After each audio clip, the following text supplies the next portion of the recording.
lock in and buckle up, because you're in for another scary TikTok that will have you rethinking everything about your reality. I'm JetskiChucK, and we're going to dive into these dark waters. Let's go.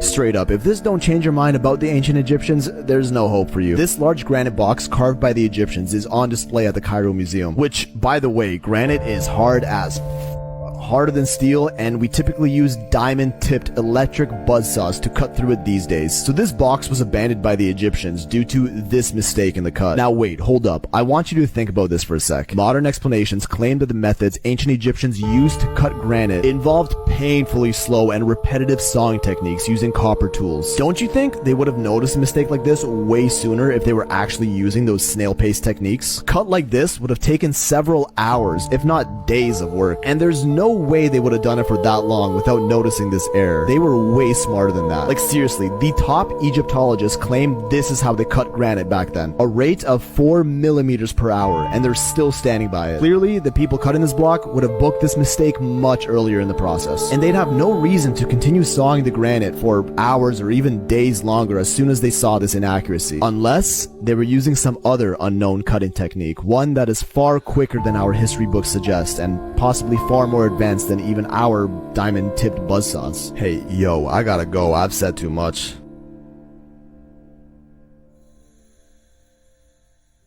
They were harnessing the power from the sun. That's what they were doing. They was using the laser technology. They harnessed the power from the sun. They're not gonna talk about it. On those ancient records, they can't do it.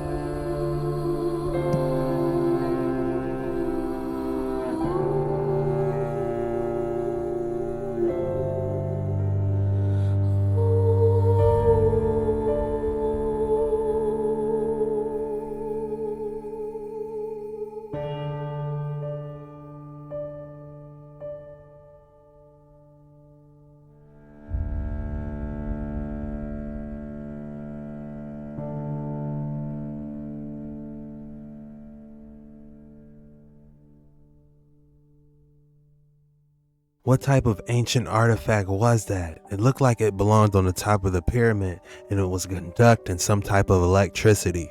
Your thoughts below.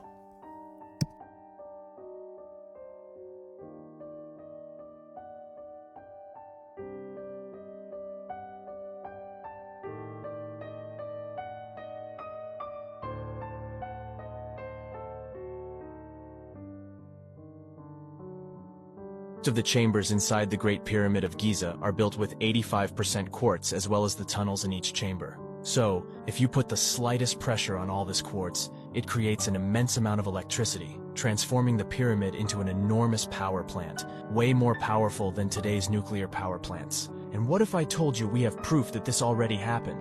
Like Egypt. To this day, we can't build those things the way they did it. People could say, oh, we certainly could. 2,500,000 stones that weigh between 2 and 80 tons. If you put 10 of those a day in place, it would take you 600 plus years to make the Great Pyramid of Giza. That's how crazy that building is. So if you say we could build that today, good luck. If you're off by literally like a quarter of a centimeter with each block by the time you get to the top. Yeah. Think of that. Like, if you're lopsided one way or the other, by the time you get to the top, doomed. There's interesting theories about how they did it, but none of them really sink in. Like, what the fuck did you do? How did you do this? This is the Great Pyramid. It makes electricity, but until now, no one really knew why. But the how is clear. These stones are granite, which were originally covered by these stones, which are limestone. This structure focused electromagnetic energy through the gold capstone, which is missing. Now, why would ancient Egyptians build an old-school electrical power plant? Well, some archaeologists say the pyramid's electricity powered lights inside, and maybe even lightsabers. Others say the electricity was used to electroplate jewelry. But probably the most woo-woo explanation is that the pyramid of power was used to send messages to aliens. So if you do a rewind on the geological clock of Giza, you find out that the Nile ran right up next to the pyramids. Now, when you take magnetized crystal granite, which is the base, and you use running water underneath it, you create physiostatic electricity. Then the granite will pull the ions up into the pyramid, send them up the Grand Gallery. Now, the Grand Gallery has these slots on each side. They could have been resonating rods, something to amp up, step up the electricity as it went up into the king's chamber. In the king's chamber, here's what's interesting. There's a box in there that they try to say it's a sarcophagus. It's not a sarcophagus. I'm 6'4". I can't fit in that box. You see what a real sarcophagus is. These things are massive. Not this little tiny box. The box is the exact dimensions, though, of the Ark of the Covenant.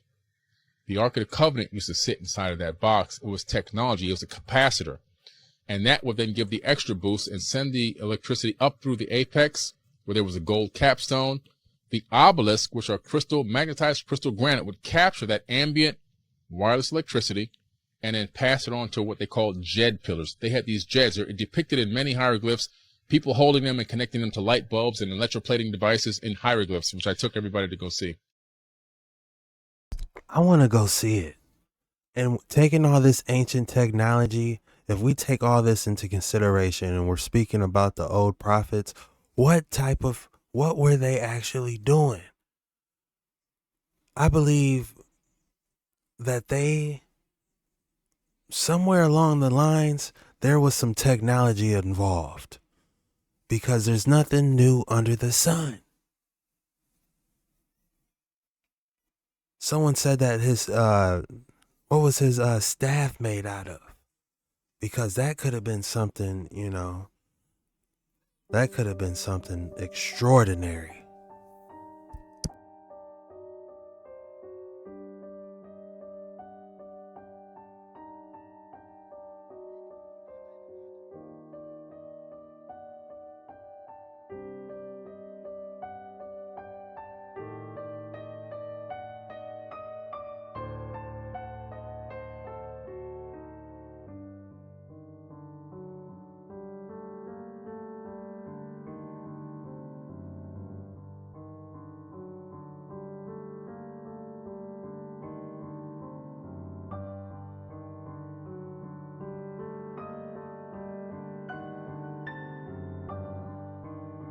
Generated.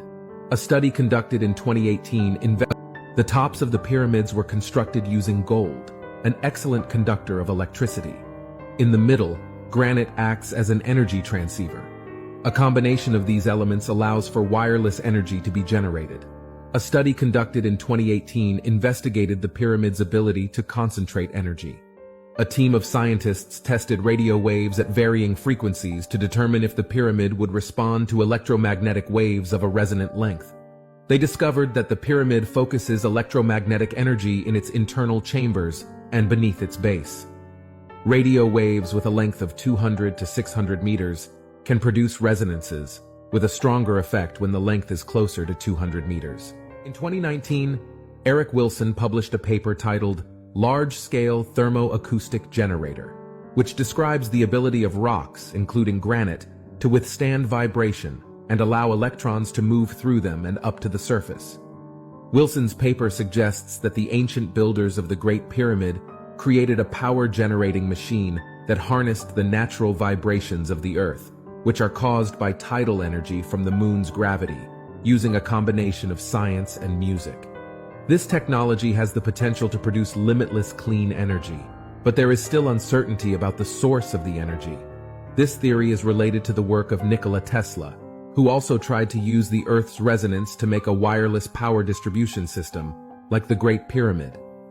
Tesla's Wardenclyffe Tower was built on top of an aquifer that discharged negative ions to the top of the tower. Copper and iron rods were put into the water, and electricity that was sent into the tower was sent through the air to receivers that the public could use. Similarly, the Great Pyramid was constructed on top of an aquifer, and copper pipes and iron rods were recently discovered in an older underground water channel. The capstone of the pyramid is made of gold, and the River Nile used to run close to the pyramids, creating an electric current beneath them. The electricity flowed through the granite stones and into the gold capstone, creating physioelectricity. Physioelectricity is the electrical energy that can be harnessed from natural physical movements, such as walking or flowing currents from a river or underground aquifers. Ancient people used this principle to build the pyramids, which were designed to generate energy from the vibration caused by water rushing into the base chambers and exiting. The energy would then vibrate the pyramids and hit the king's chamber with a specific frequency. The king's chamber contained geomechanical devices that would convert these energies into electromagnetic energy. Tesla's project encountered obstacles as he required more funding to complete it. When he asked J.P. Morgan for additional funds, Morgan withdrew from the agreement, empowering Tesla's competitors Edison and Marconi instead. Morgan even advised others to avoid Tesla, leading to his bankruptcy by 1915. Tesla was no longer able to maintain the Wardenclyffe Tower, and it was demolished and sold for scrap in 1917, ending the project. Similarly, there is evidence that the Great Pyramid was destroyed from the inside. Also, the Great Pyramid has yielded some fascinating discoveries. Traces of hydrochloric acid were found in the structure, and sulfuric acid was detected in the southern shaft. Furthermore, the northern shaft contained zinc chloride and ammonium chloride, which have the potential to create hydrogen gas without being mixed. If ammonium chloride and sulfuric acid were combined, it could lead to an explosion, but the pyramid's structure would likely have kept it under control. In 2001, scorch marks were discovered in the Grand Gallery on the ceiling above the resonator's original location, and there were cracks in the granite beams on the southeastern ceiling of the king's chamber, which experts attribute to an earthquake. However, the damage only occurred in areas where highly compressed and heated hydrogen was flowing. The walls of the king's chamber also appear to bulge out and separate from the ceiling, indicating that an explosion may have occurred.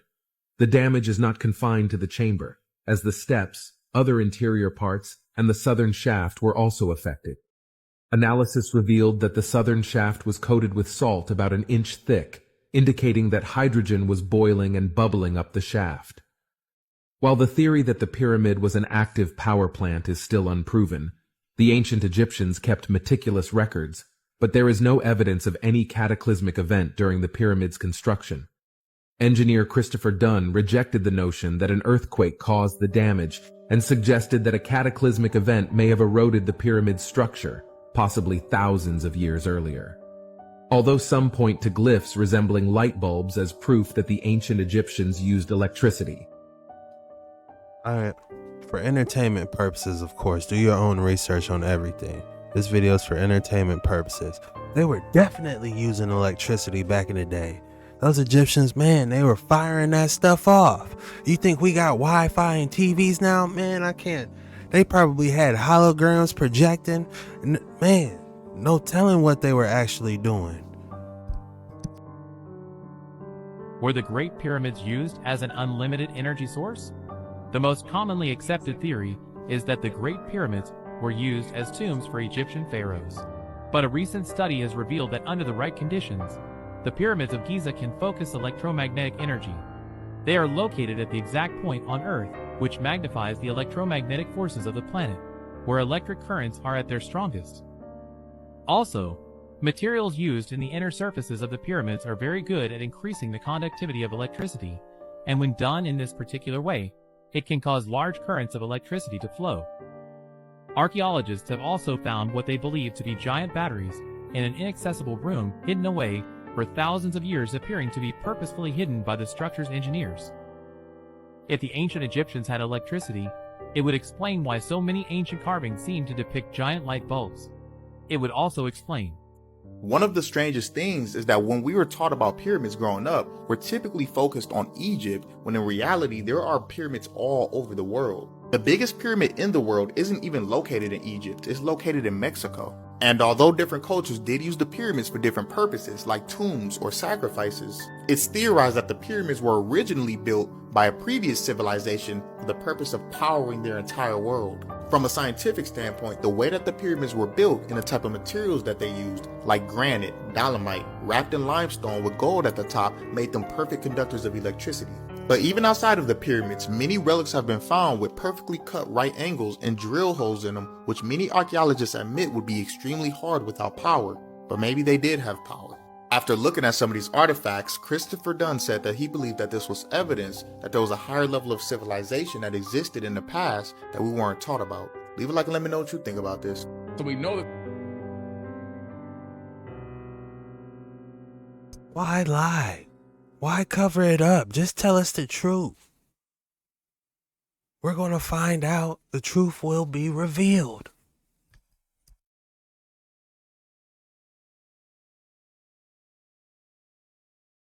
That they had harnessed the power of electricity.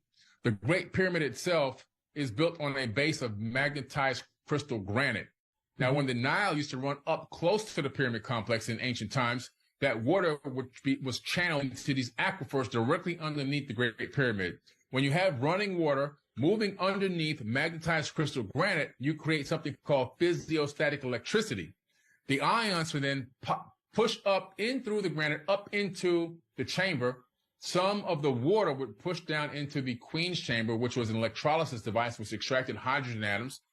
The rest of the ions would get pushed up through the Grand Gallery, where there were resonating rods, and slots are still there for those rods to push it up into the King's chamber. The King's chamber is magnetized crystal granite, a gigantic block wall with a 2-to-1 ratio on the inside.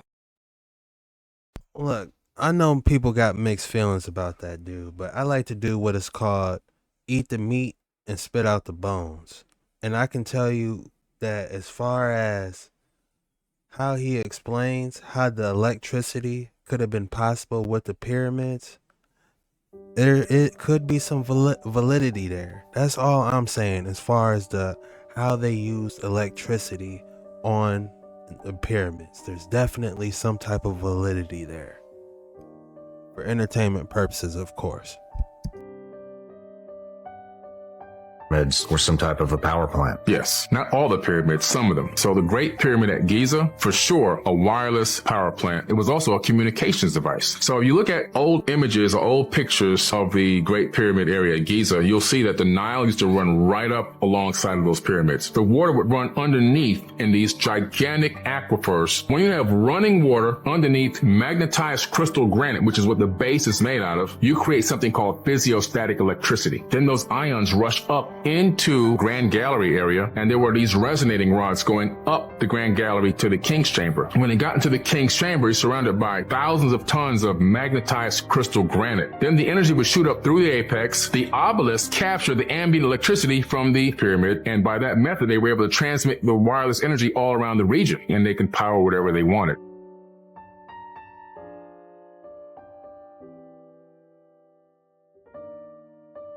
So they were channeling the electric to those pillars and shooting it up. Man, so that was just like a giant Tesla coil, but on like the grand scheme. I start to see it now. Man, we need to do this, man. We need to get our own pyramids popping and get this electricity back going again.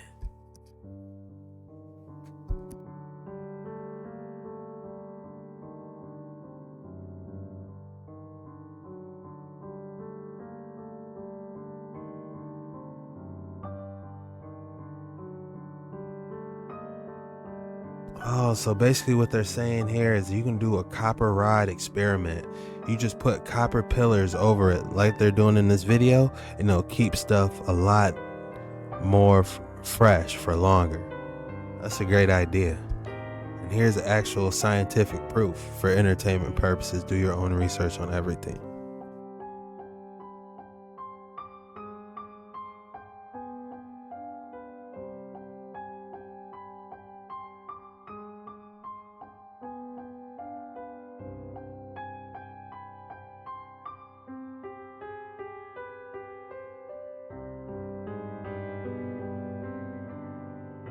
So it looks like it works.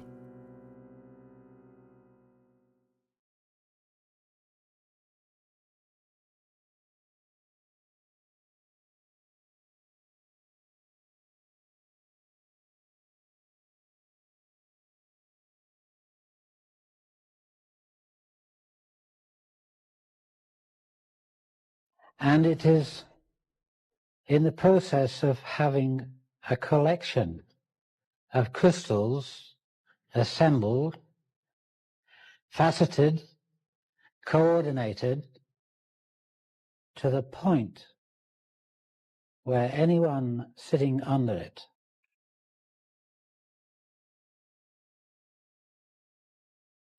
cancer would be halted. I can't say too much about it yet. I haven't finished it. But I know, as I knew those other things, that I must build this pyramid. And I must use these crystals with the help of my friends. I can't do this by myself. I have friends all over the place who volunteer for this, that, and the other. And the crystals I had no hope of getting. But, you know, when you have faith, you don't need hope. It just comes. It's not a matter of wishing for it. Of course you wish for it, you hope for it. But this is such a fantastic thing. And probably when people hear what I have to say, they will ridicule me. Good for you. I don't take that ridicule. I don't accept it. I stop it right there. I know what's happening. I know I'll have a pyramid that will halt cancer. The exterior of the pyramid was once covered in casing stones made of bright white limestone.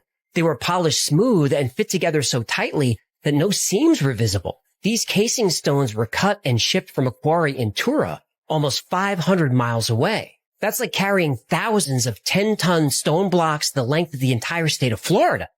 They must have been special. Unlike the limestone cut locally, Tura limestone lacks magnesium. This makes it an excellent insulator. Limestone can carry an electrical current. Tura limestone can't. Interior chambers were built with a rare type of granite called rose granite, also brought from hundreds of miles away. This granite has a high concentration of silicon dioxide, also known as quartz. When quartz is compressed or even just moved, it creates a charge called piezoelectricity. One face of the quartz will have a positive charge. The other will have a negative charge. Connect the two faces together and you have an electrical circuit. Electroculture is an old science that has been forgotten. By using copper and a magnet, you can harness the energy of the earth, kind of like the same stuff that lightning's made out of. What it does is it helps with fertilization and pest control. All right, when I first saw his theory, I realized right away that the granite plugs that are in the start of the ascending passages, that those would move. The pyramids had perimeter walls around them, and I didn't know this before. It's accepted by Egyptologists, and they say it was to keep thieves out. And what he was saying was it was to keep water in. That was really interesting. And so the water level of the pyramid would be above the ascending passage girdle stones. And so the water would have built up above them. The second you start a pulse inside, it pushes water up. And from there, the pressure increase just did work on the king's chamber. And then once I just started to investigate how a motor would work that like this, with a pressure change inside, came across thermoacoustic engines. Can you now please tell me similarities between Tesla's Wardenclyffe Tower and the Giza pyramids? Apparently Tesla said his Wardenclyffe Tower, he was using a longitudinal wave, or he was outputting a longitudinal electric wave. And technically it's not possible. No one's figured that out. In the pyramids, they're producing loud vibrations that mix to produce longitudinal waves. It's very similar. Also, the pyramids in Egypt and the Wardenclyffe Tower are both built on aquifers. With the Wardenclyffe Tower, the water was there to aid the grounding. He was transmitting through ground, and the water lowered the resistance in the ground and made it a conductor. Have you been to Egypt? No, I haven't been there yet. Dude, climb to the center of the Great Pyramid. Old energy in there. Really? Feel it? Yeah. Or is it just like... No, you feel it. You can almost hear it. Really? It's like this weird energy in there, yeah. It doesn't feel like it doesn't put off like a bad vibe or anything. It just feels like electric in there. Like, what is this, a power station? What is it? They say it's a tomb. They wouldn't spend that much manpower. I mean, maybe they would if the king was that much of a baller, but I just don't think that it makes sense. First of all, I don't believe they've ever found inside of those things. The Great Pyramid. Have you been to Egypt? The Great Pyramid of Giza could very well have the ability to store electromagnetic energy. Research by theoretical physicists stumbled across this by accident, and this could actually help with the future of nanoparticle research. Electromagnetic radiation, in the form of light, radio waves, and microwaves are channeled and focused towards the pyramid's base and its chambers by the apex of the pyramid. Scattered wave energy is funneled by the angle and resonant frequency of the tip, and the stone material used to construct the pyramid creates nanoparticles that have promising practical applications in nanosensors and more effective solar cells. Is this all just a coincidence, or was it created by intelligent design? This was not a coincidence. It was intelligent design. All the way to they knew which type of minerals, what type of rocks to use, what was the best conductor. That's why they had to travel, 100 miles just to get the right type of limestone that they knew that was conductive for the specific parts of the chambers. Come on now. They knew how to do that. They knew exactly what they were doing. They were masters at it. Process starts in the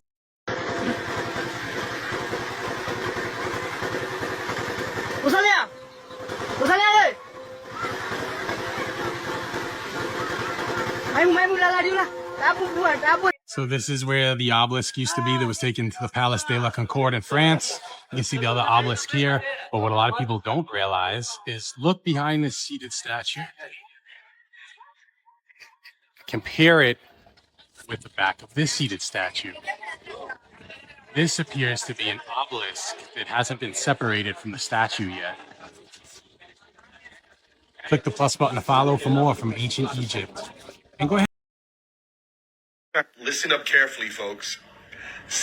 These are 3 ancient artifacts found from the Egyptians. Number 1, this is the capstone, or what's known as the pyramidion, that would have gone on top of the Black Pyramid. It was built in the Middle Kingdom under the reign of Amenemhet. The original inscriptions and religious symbols were found scratched off. Experts believe this was evidence that it was either not used or defaced during the reign of Akhenaten. Number 2, there's a 4,500-year-old statue of a man named Caper. Dates back to the Old Kingdom. Caper was a scribe and priest. His statue was made out of sycamore wood, and it was found in Saqqara in 1000 AD. Number 3, this is one of the first photos taken of King Tut's tomb by Howard Carter. The room is known as the Antechamber, and it's basically a glorified storage closet. In it lay 700 items, including 3 gilded beds you see here. The egg-shaped structures you see under the middle bed would have contained food for his journey into the afterlife. Mystery behind the ancient technology of the Gujian sword. Discovered in a submerged tomb in China in 1965, this sword, aged at over 2,400 years, is heralded as one of the sharpest ever made. Astoundingly, despite its age, the blade emerged from its wooden casing gleaming and pristine, bearing 2 razor-sharp edges. One archaeologist even inadvertently sliced his hand when lightly grazing the blade to gauge its sharpness. Scientific analysis suggests the sword's enduring sharpness can be attributed to a coating of a distinctive alloy known as chromium sulfide. What's intriguing is that chromium sulfide is an elusive metal, necessitating extraction at scorching temperatures close to 2,000 degrees Celsius. This poses the question, how did individuals over 2,400 years ago craft such a sword, particularly when the methodology to extract chromium wasn't developed until 1937? This find reiterates the notion that our ancestors might have held a plethora of advanced technological insights that, for unknown reasons, have faded into obscurity over the millennia. That ancient Microchips found in fossils is not a joke, and there have been fossils that have been opened up and things found that were initially said to be microchips. For example, a T-Rex bone that had a microchip found in it, they later said was a fossil of some ancient bacteria. Another one they said was just a bone fragment that looked a whole lot like a microchip. This all relates back to a concept called the Great Reset. Short version for now, the Great Reset says that we constantly exist on a cycle. The idea being we'll all get wiped out, there will be a reset, and then those people that come however many million years from now will find remnants of our existence and then gather them. Microchips found in fossils. Greek statues were made so well that we can't even recreate them today. So whatever technique they were using back then to get marble to look like this must have been lost. I mean, just look at the bends in the clothing, how real it looks. And look at his beard. It actually looks like real hair. Like you can almost just go up there and run your hand through his beard. And some details were so small that we need a microscope from today's time to even see them. This muscle right here only contracts whenever you lift your pinky. And look at Michelangelo's pinky in the statue. And then the muscle's contracted. That's crazy detail. Here's a better view of that muscle. All right, there ain't no way someone created this. I mean, just look at the veil across this lady's face. And they're saying that someone in 1500 created this with a freaking chisel. Just look at the veil on her face. It looks so real, you could just go up and remove it. All right, someone's got some explaining to do on this one because ain't no way that somebody made this with a freaking chisel. The marble is rolled to look like a real blanket. I mean, that's like a petrified person right there. And what's crazy is none of these statues have any chisel marks or scratches. I find it pretty hard to believe that someone thousands of years ago created something so perfect. Whatever the Egyptians were doing, I think they were the most advanced civilization that ever existed. I don't think we can do what they did. The precision in which they built it, I really don't think we can do that. Just the symmetry of the faces of the statues is unparalleled, and they're immense. These are monstrously huge, perfectly symmetrical faces. Right.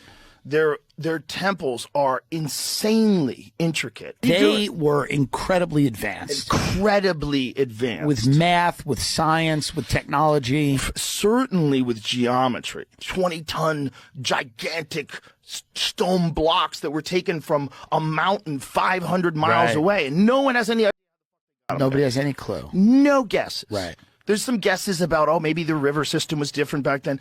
Whatever. How are you getting that 50-ton chunk of granite out of a fucking mountain and moving it down, even with modern equipment? How are you getting it over the mountain?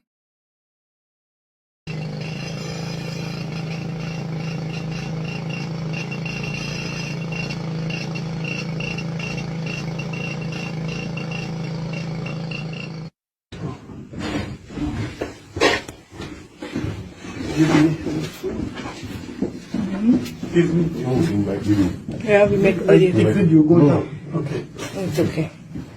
Go.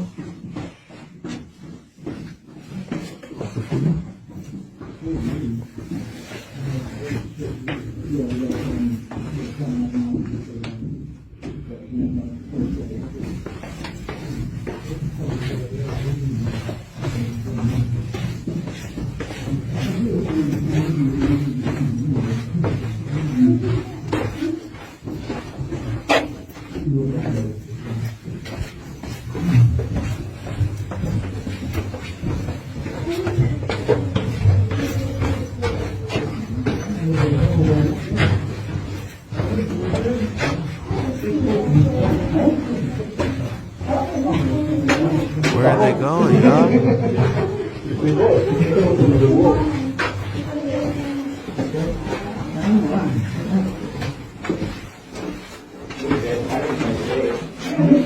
This way. Yeah. This short way. The short way? Oh. So we take the short way.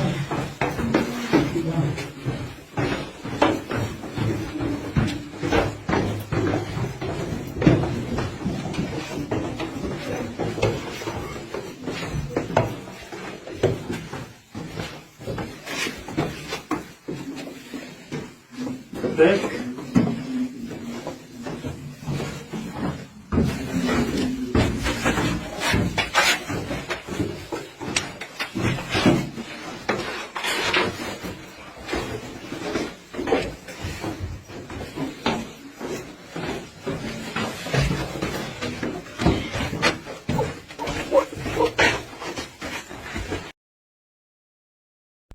Look how deep it is in there. Where is this?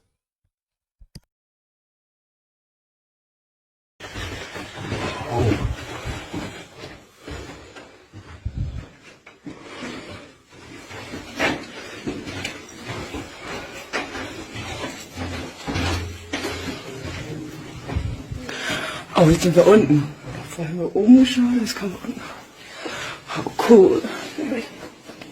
Amazing.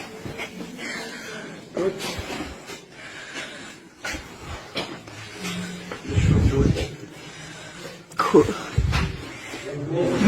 Know where the first?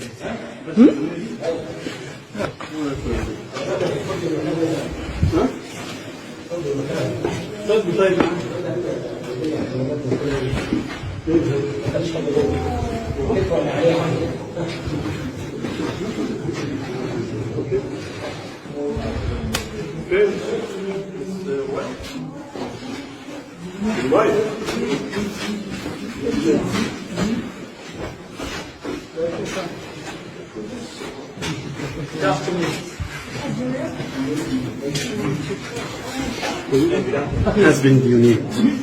Has been.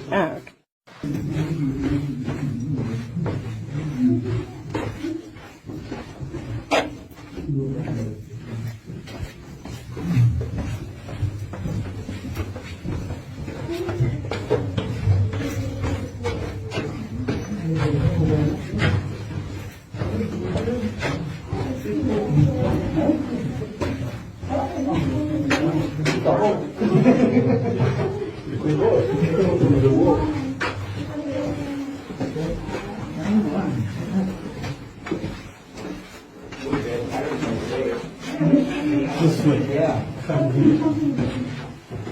This short switch. Short whip? Oh. Well, we take a short whip.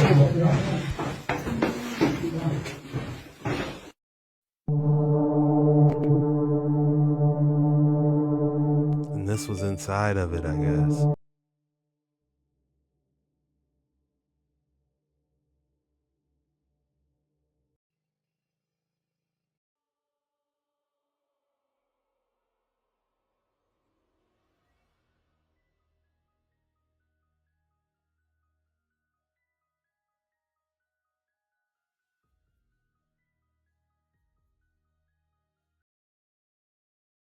There's no way they got him in a car with a Benz. Come on, y'all.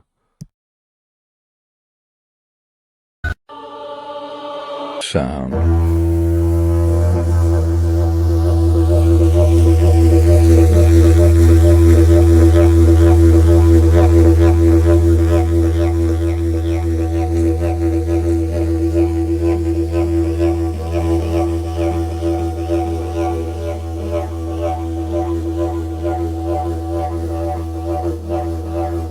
Pyramids.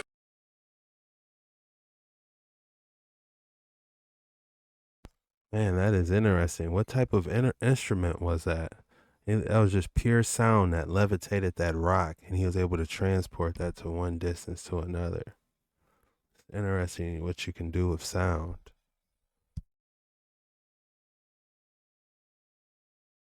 Ancient technology from the past. This is the Lycurgus cup. It is an ancient wonder from the Roman Empire. When light hits it from the front, the glass glows green. When lit from the back, it glows red. This glass was made with silver and gold particles 50 nanometers in diameter. That is less than 1,000th the size of salt. This cup is so advanced that it changes colors when different liquids are poured into it.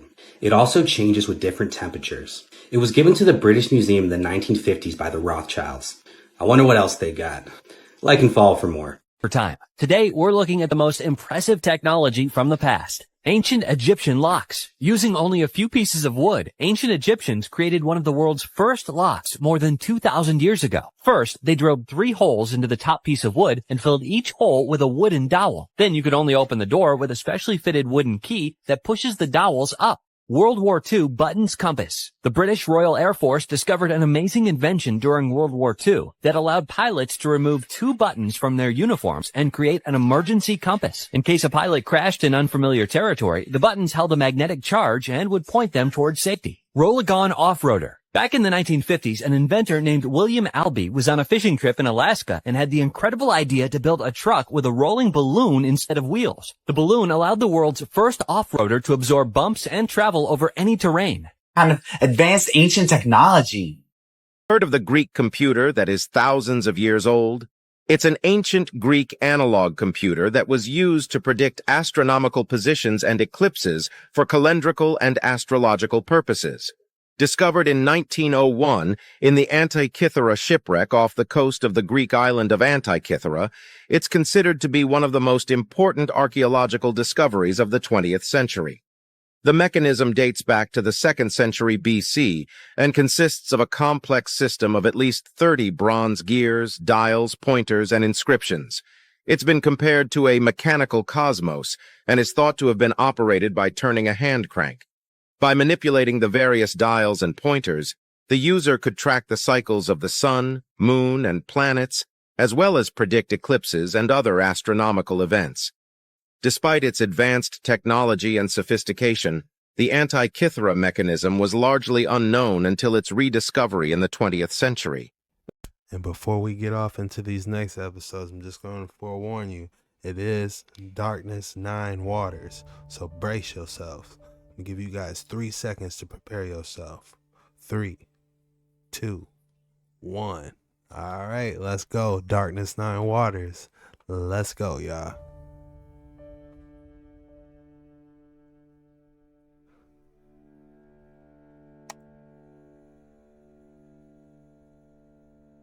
What is that?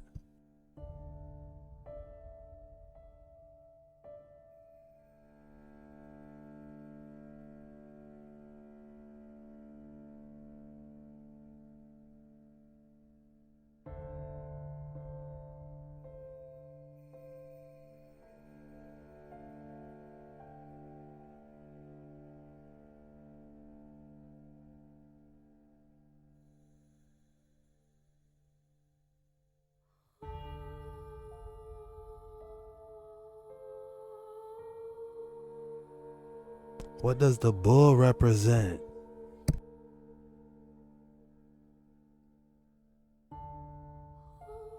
Is that Hebrew?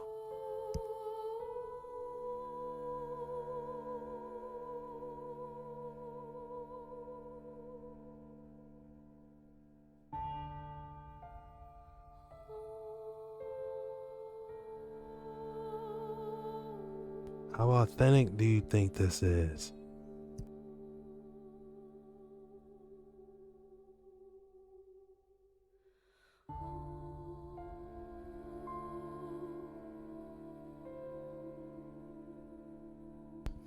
Oh, heck no, y'all. What is that, a snake? Oh, this is Darkness 9 Waters for real. Looked like it had even a shoulder strap for it.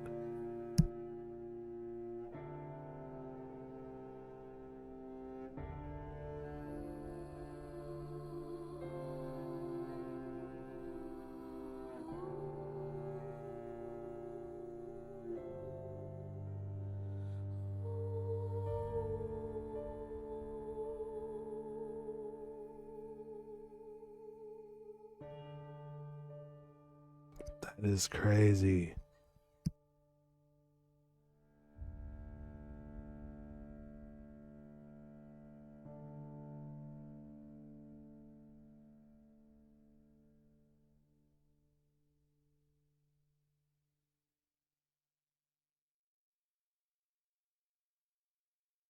Oh, that can't be any good what they wrote on it. This is Darkness 9 Waters. Heck nah.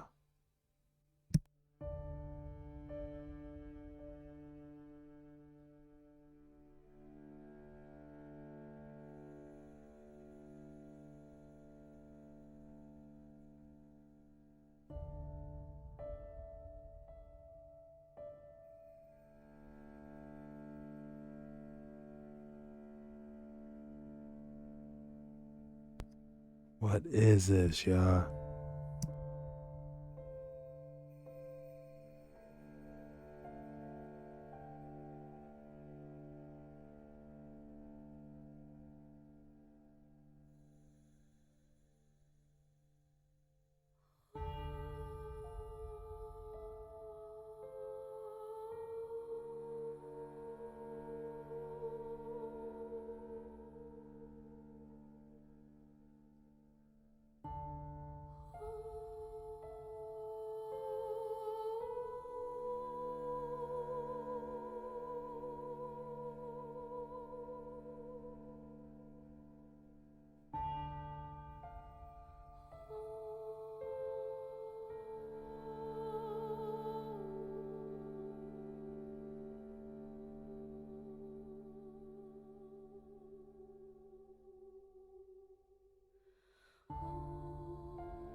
You guys tell me what that was. That was nuts.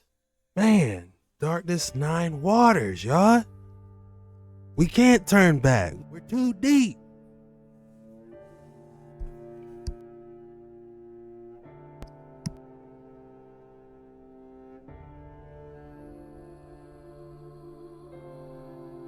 3D from the time of the pharaohs.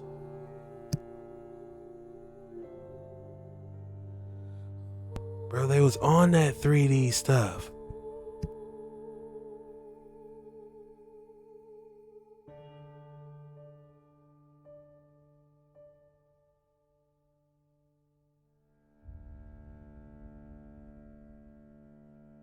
What was they working on? What type of mold?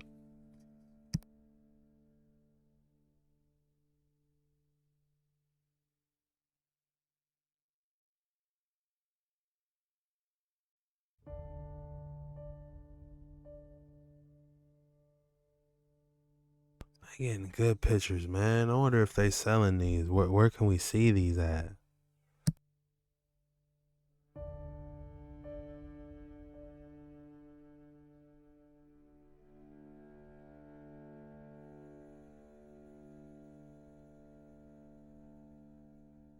What is this, a candle?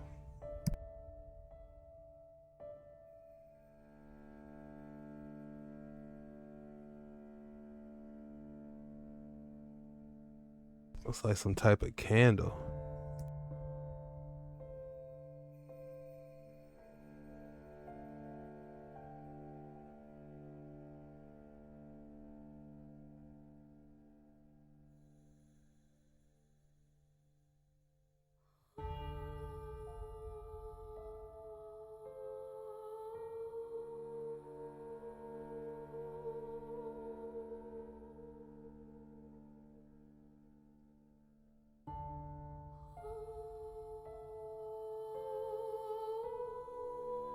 What is this?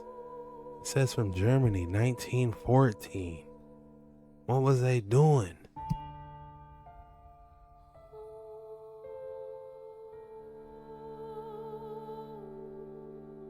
What type of 1914 battery is this? What was they working on?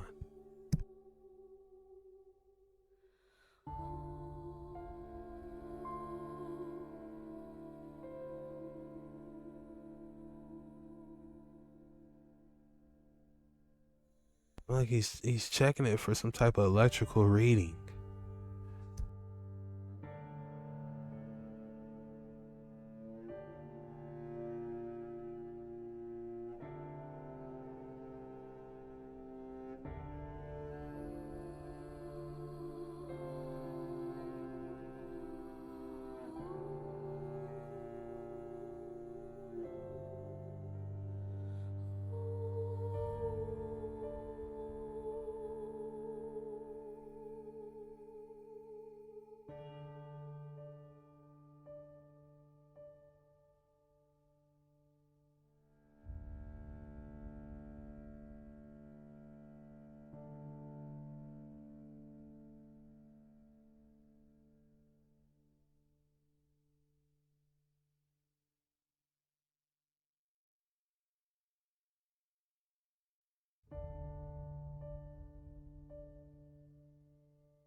What they working on, y'all?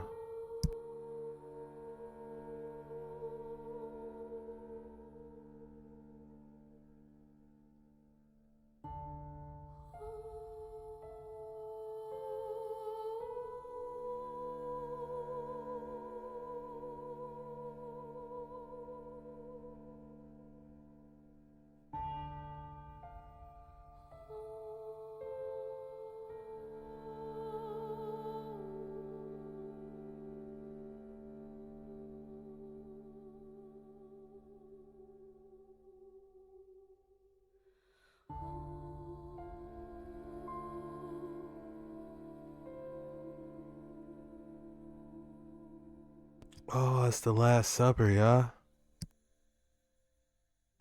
3D though? How did they make this back in the day?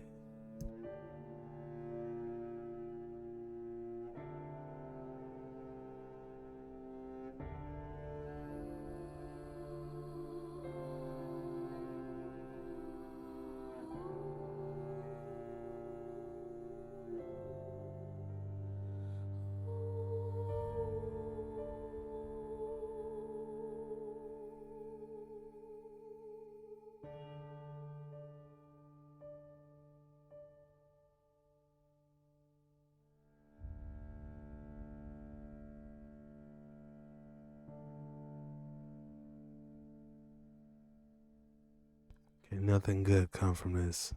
Looks like a book with a whip. A purse, maybe?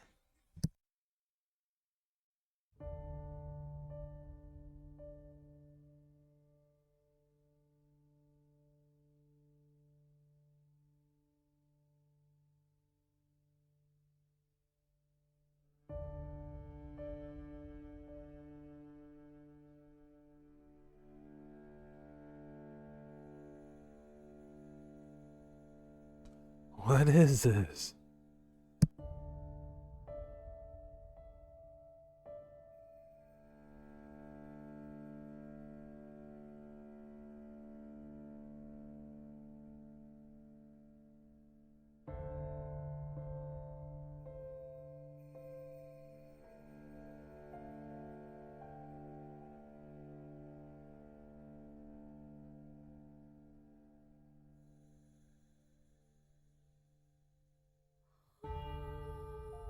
Look like bro was fighting some scorpions or something. Whatever they were trying to do, them scorpions had some type of meaning. Very interesting.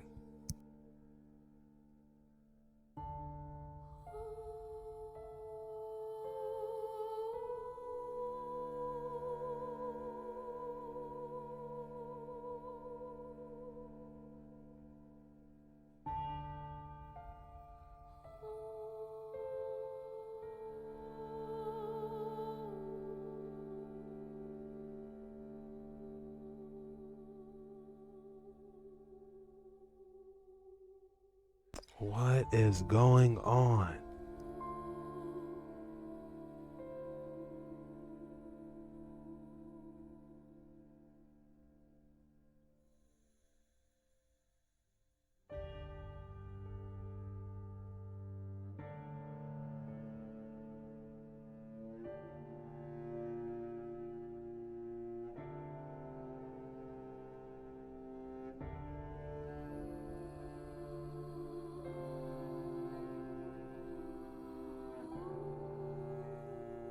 Hey, that.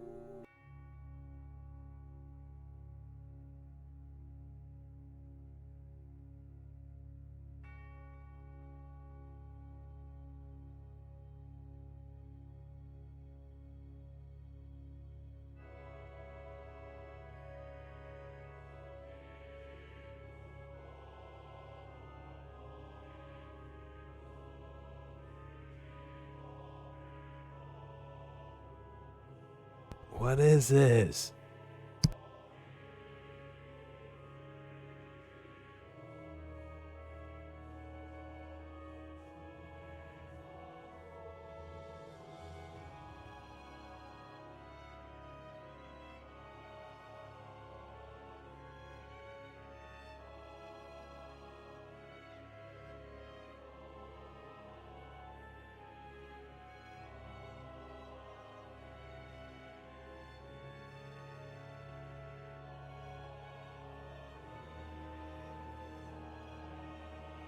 Y'all on one. Whoever did that TikTok, y'all on one. That's bro from, I was gonna say Mortal Kombat, Street Fighter. That's who y'all put up out of everybody from Street Fighter. That's who y'all rocking with? Man, y'all on one.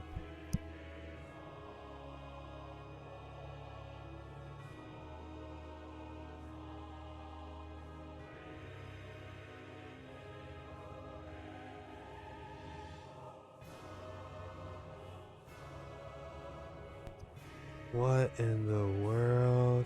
is this? These creepy TikToks, man.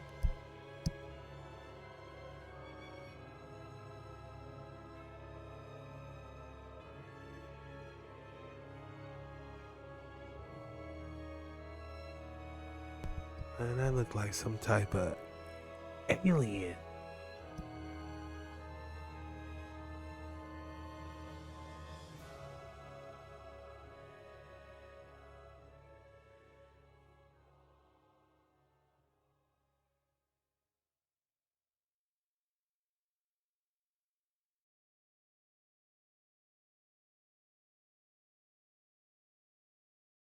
Tell me those eyes don't look alien.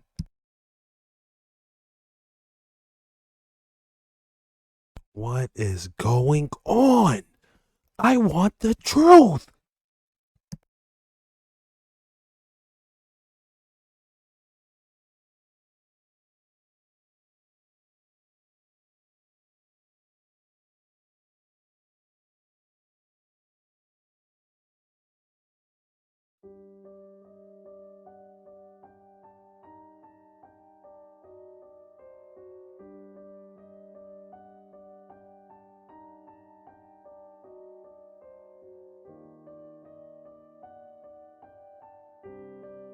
Hold on, something's going on here. What are they doing, y'all?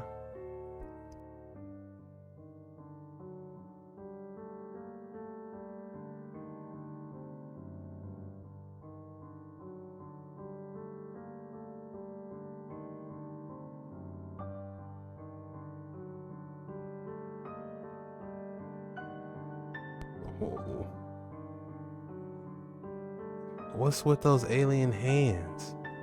And the date, what is going on?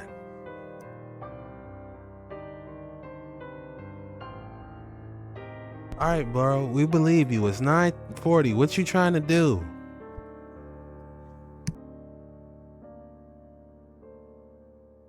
Get the water bottle off my man's head, man. Get the water bottle off my man's dome. What is going on? What am I watching here? Did y'all... What's...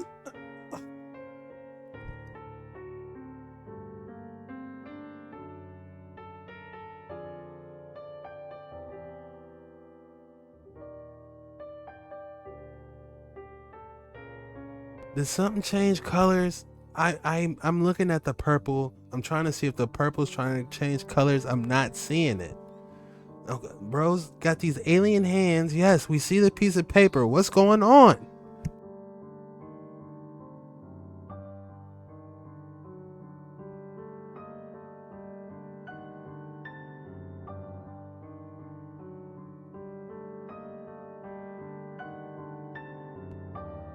What are y'all trying to accomplish here?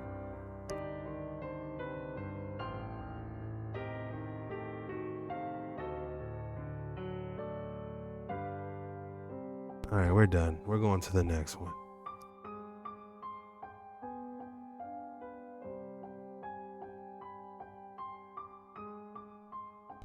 Oh, what is this?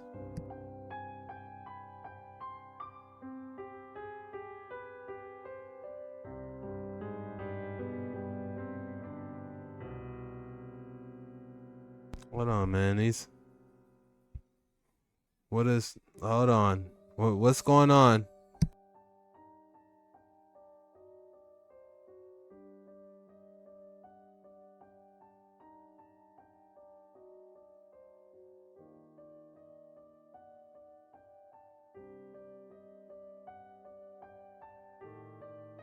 Something tells me that ain't 1 Corinthians.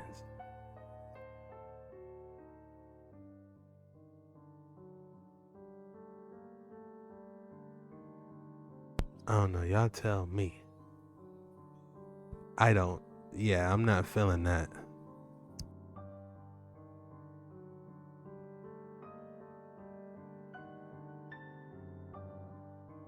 Did y'all see them pictures?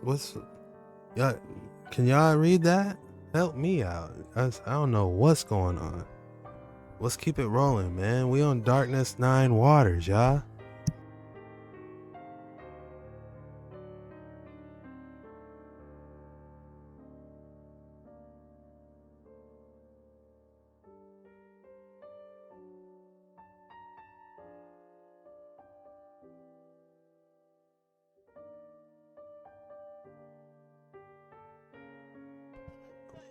How come we just now seeing these?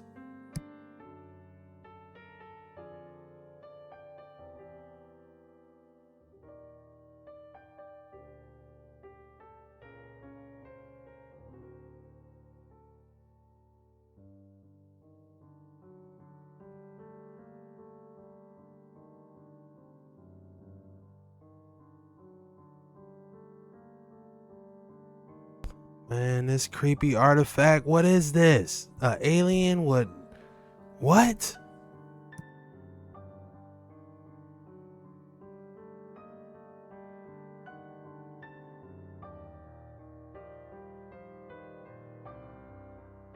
Run that back. This is straight out of Prometheus, y'all.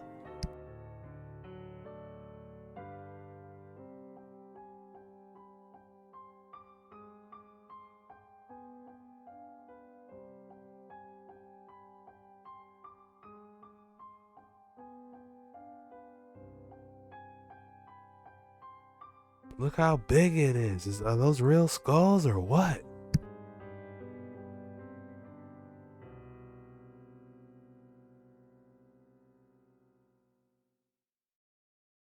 This might be some type of petrified technology.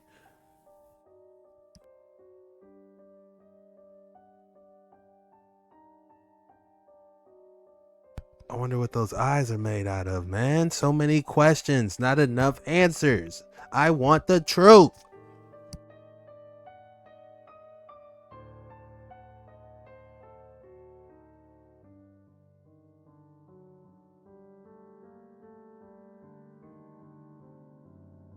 There ain't no way. What is that?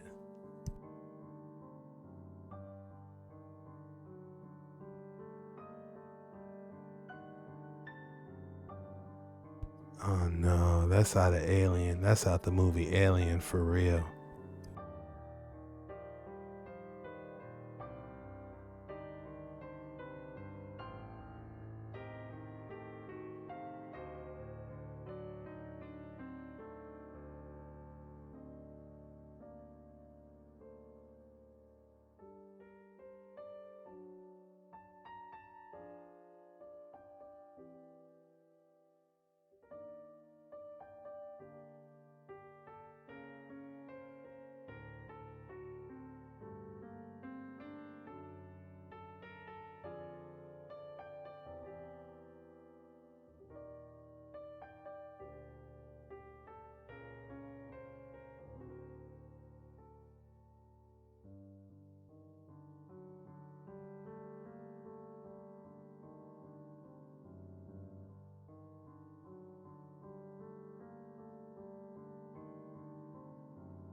Hey, that's tight, y'all.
My fault about that, man. I had to keep the show rolling, man. You know, my time's so limited. Plus, y'all got me surfing the waters with these scary books, man. My bad. I had to get that call, you know what I'm saying? Had to get my order in place, you know? I ain't gonna lie, I got some fried chicken coming, man.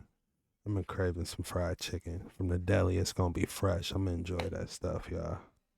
And I got some M&M cookies, man. Don't be mad at me, y'all. I just keep it real with y'all. I ain't gonna lie to y'all about nothing. We keep it gangster. We about to get some fried chicken and some cookies, y'all. I'm sorry. That's what it is. But what's going on with this book, man? These books, y'all got me watching these scary books, man, every day, man. Hope y'all right side by side watching these with me, man. Don't be behind me. Be right next to me. I can go through these waters a little bit better when y'all side by side watching these with me, man. Not behind me. Side by side. My head is out here on a swivel, boy. Y'all got my head on these waters on a swivel. Look at these books, these ancient scary books, man. Got your boy's head out here on a swivel on this Saturday. Straight swivel.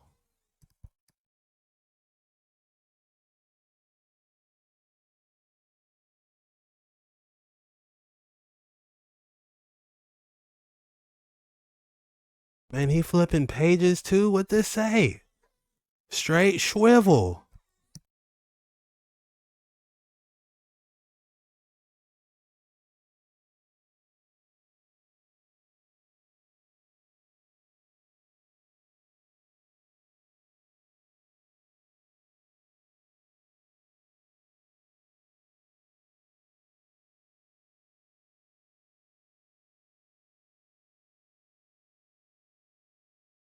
Oh no. What is bro doing?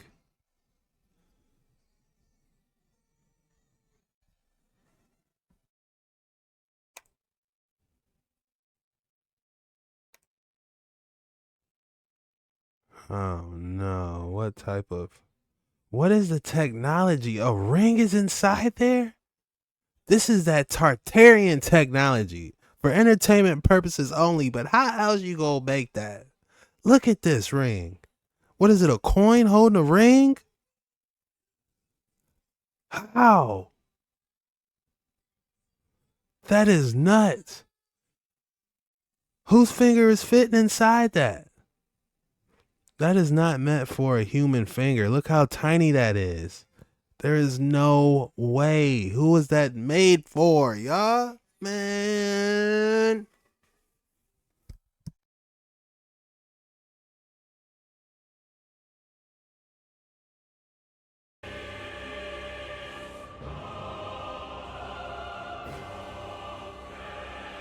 Hey. What is that, like a mini shield? Look like a shovel.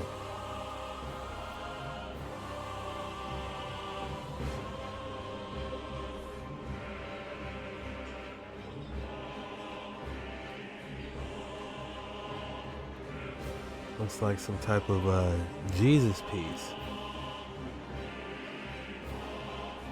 Huh. That is interesting. What do you guys think?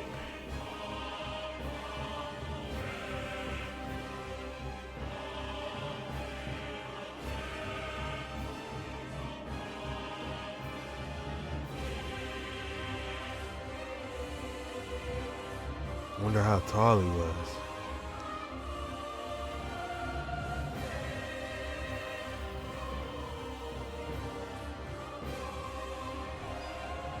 Find him in the field. Giant had to look probably about 13 feet tall. And what was it with that picture that was next to him? It was like a sword and shield or something. But anyways, we're going to get back into it and dive a little deeper. We found a petrified giant. Tell me that's not a fist. Yep, pretty sure. We found a petrified giant. Tell me that's not a fist. Mm. Yep, pretty sure. Pretty sure. That definitely looks like a fist. Dude, give him a fist pump. Is that a nail too? Nice. We found a petrified giant. Man, it looks like some knuckles, man. What do y'all think? We probably gotta see where this is located at. Try to dig up the whole thing, see if there's anything up under it. Them giants in the military bases. Greg Renrich, that was one of the things that he told me.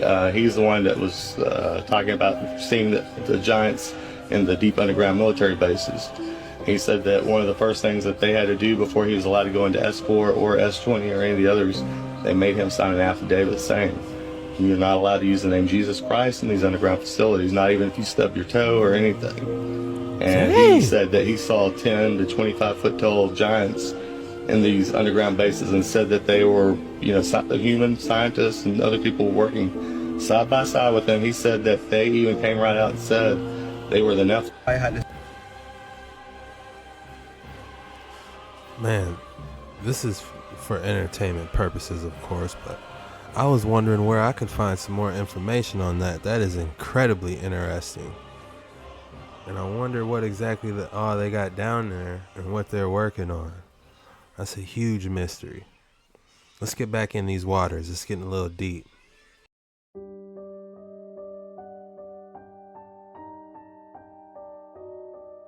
Gigantic bone fossils. If science has found bones this big of animals, why can't we believe that there could have been a race of human-like beings equally as big?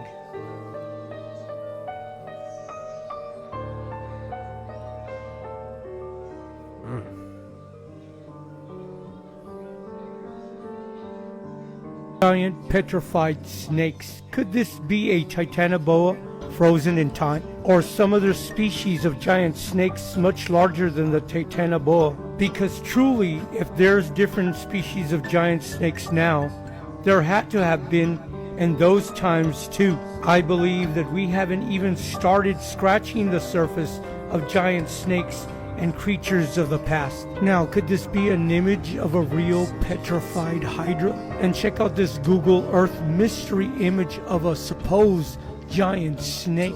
Because in reality, how are we really supposed to know that these creatures did not petrify instantly and just stay frozen in time?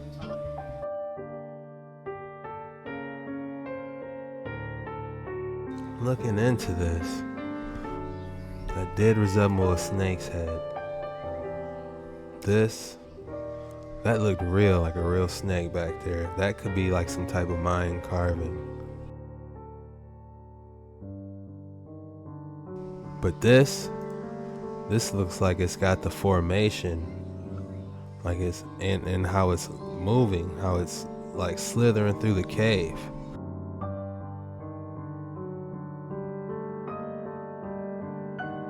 What would this be? Is this like a foot? Or are all these supposedly supposed to be heads?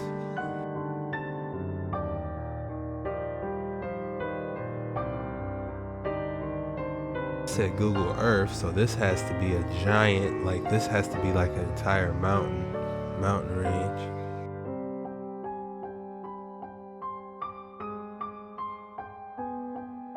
That was something fossilized. Something had to be fossilized there. Cobra. Yeah, it was like an instant petrified. For it to be standing up in the air like that, something had to flash it. For it to be stuck like that, that's crazy. Now, do I believe that they are 100% petrified? And the answer is yes and no. If giants are real, like the Bible, Dead Sea Scrolls, and other literature defines, they were not born of the same flesh like me and you, so I think they were only stopped but not destroyed. And these pink salt mines and these flesh-looking stones are part of their bodies harvested from the earth. And for us to deny the similarities that this was once some living tissue, when pictures and video show layer by layer the truth. That Looks just like bacon. Up pictures of giants in Pompeii. Know about Project Icarus? No, I don't.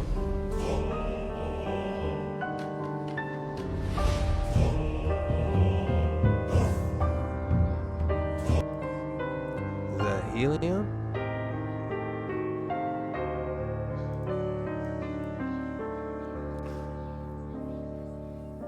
Is that helium? Are they using helium with this? Project Icarus in the late 1800s. They said it's the remains of a crashed UFO.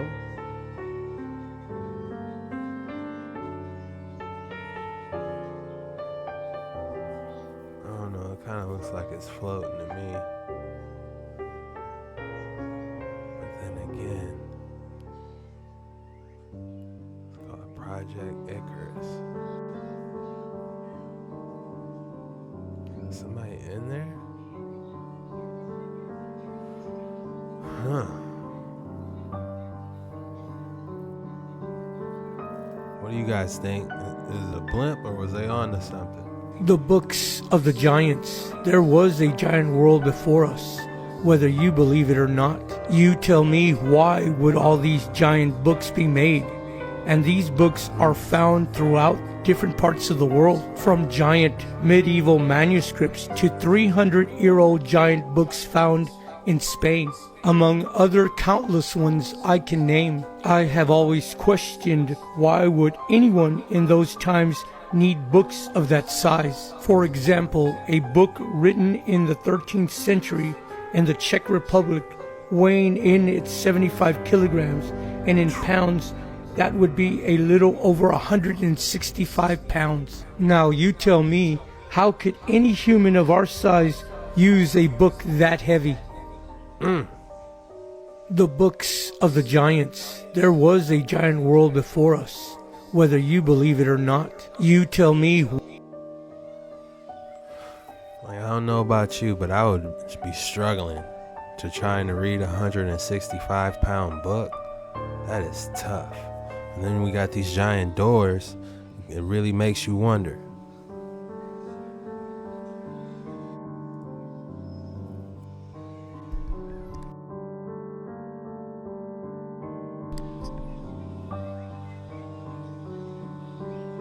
Is this a Nokia cell phone? It's still lighting up. I wonder if you can call somebody on the other end. And why they got it covered in blood?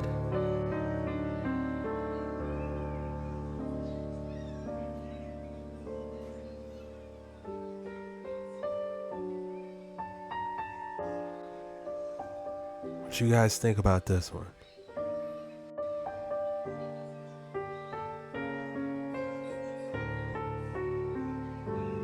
Damn.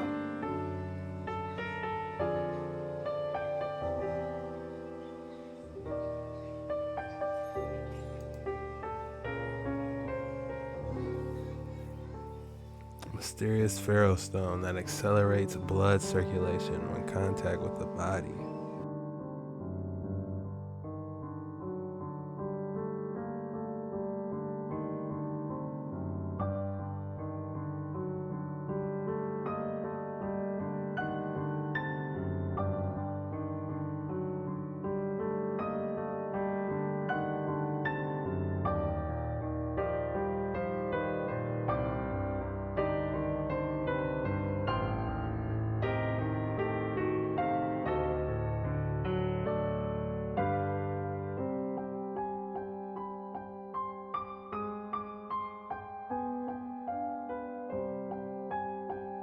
What? It's that Attack on Titan book.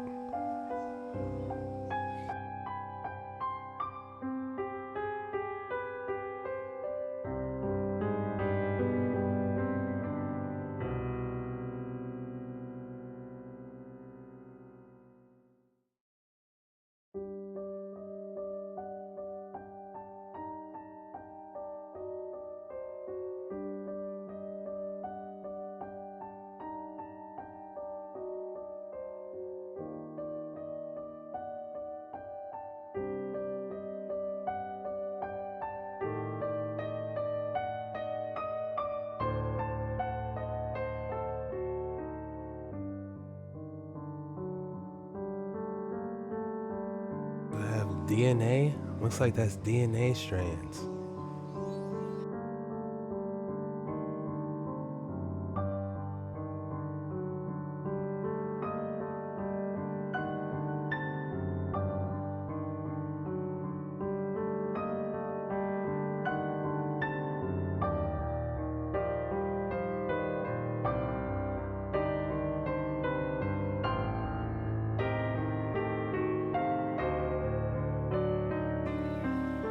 What in the world?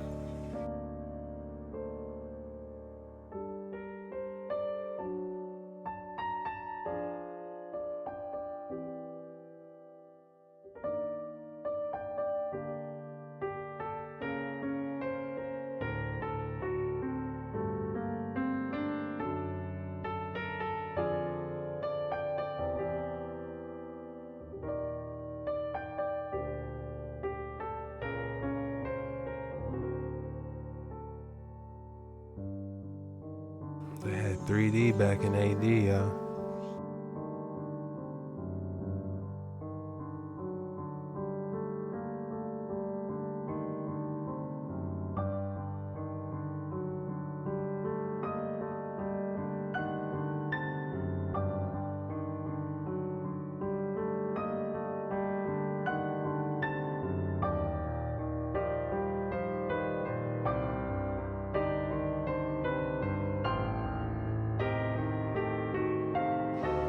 They're asking him a question of who is it? They buried his mug.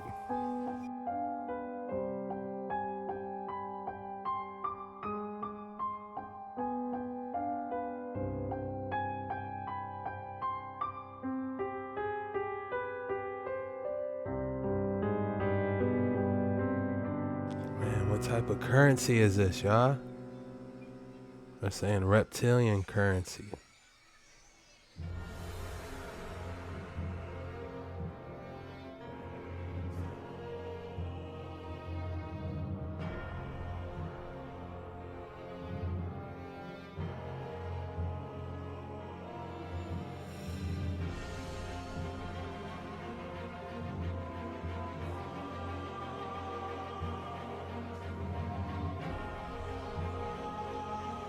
I definitely wouldn't open that jar.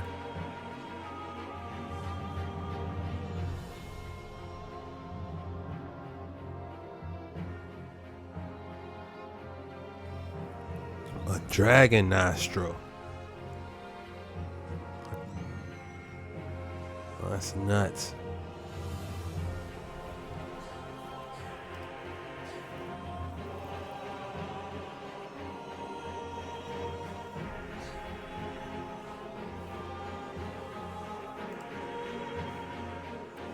That is very interesting. I wonder what you'll find when you get to the end.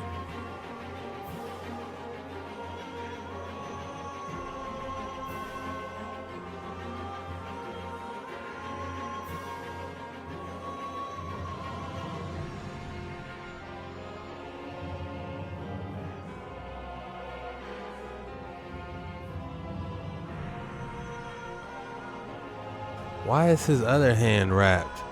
If that works so good is my question. I don't know about this one, y'all. But someone said moringa leaves can do that. M-O-R-I-N. Moo rings can do that. I don't know.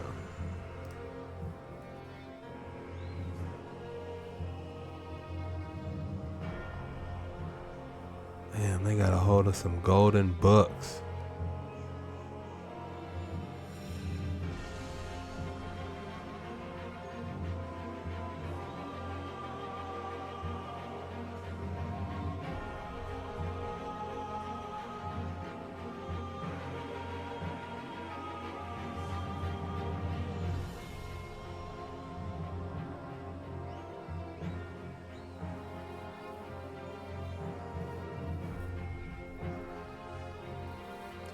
That's nuts. This is my first time seeing a golden book before. I never heard of this or seen it.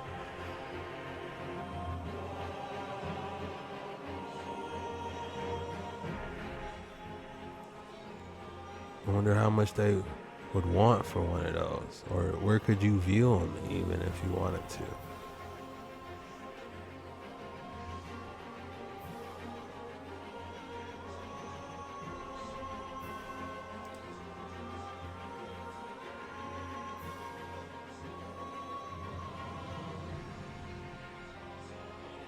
Oh, it looks like a gold picture of the Last Supper.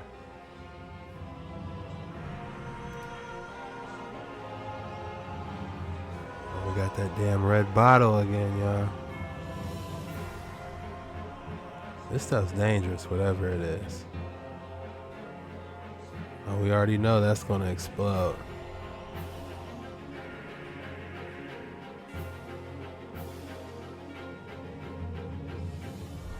There must be a lot in there, because last time it wasn't that bad.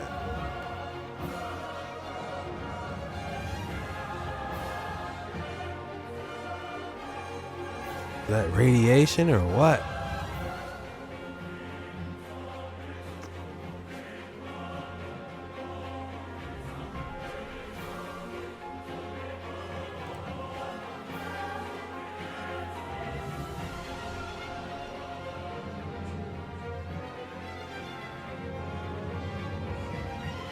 Wow, that's a really good idea.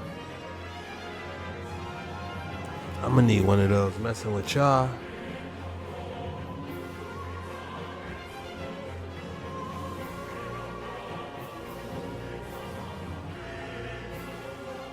That is tight. I like it a lot.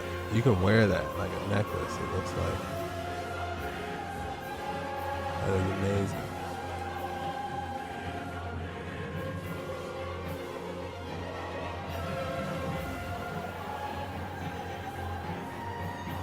Something's in there.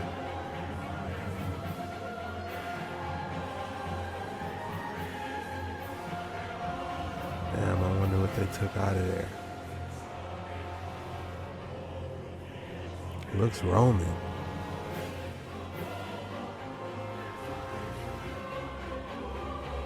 Roman Empire.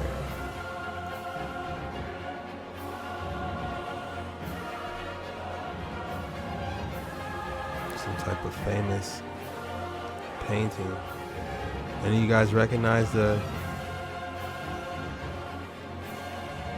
It's not Picasso, is it? There's no way they got a Picasso painting. Is that how he signs?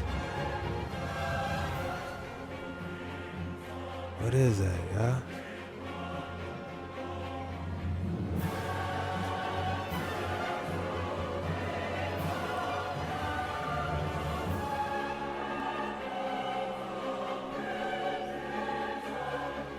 What is this alien stone? It bit him?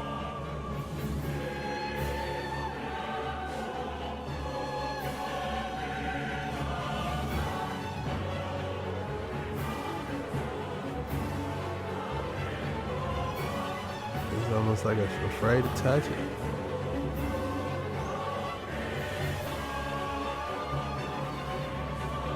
What type of stone is that?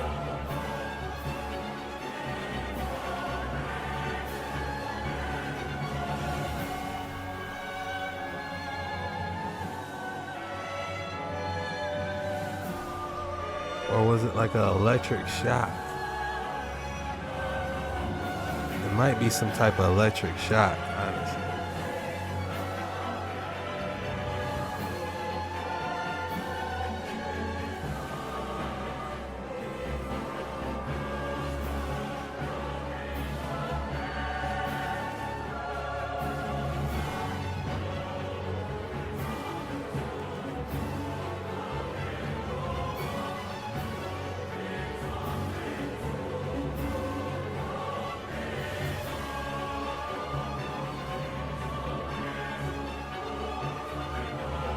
That's straight out of Tomb Raider, isn't it? Shout out to Tomb Raider, man. The OG PlayStation, the original PlayStation 1 Tomb Raider.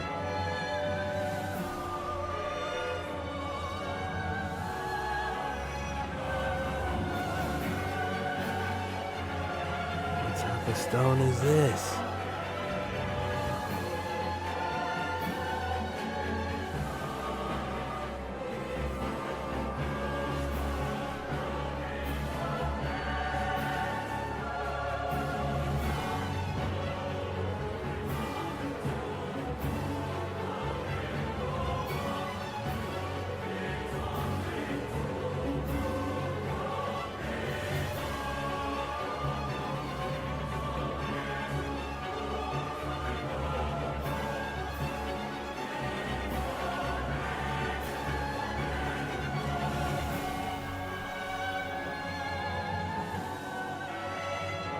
Did it make the metal weak? It magnetized it?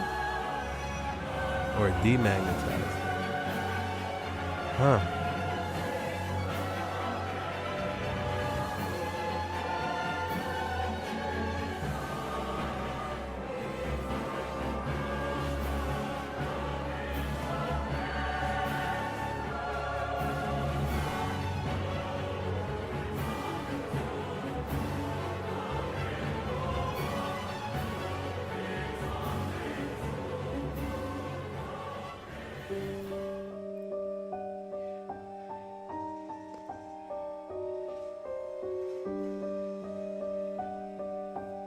Where are they getting these weird stones? What's this gonna do?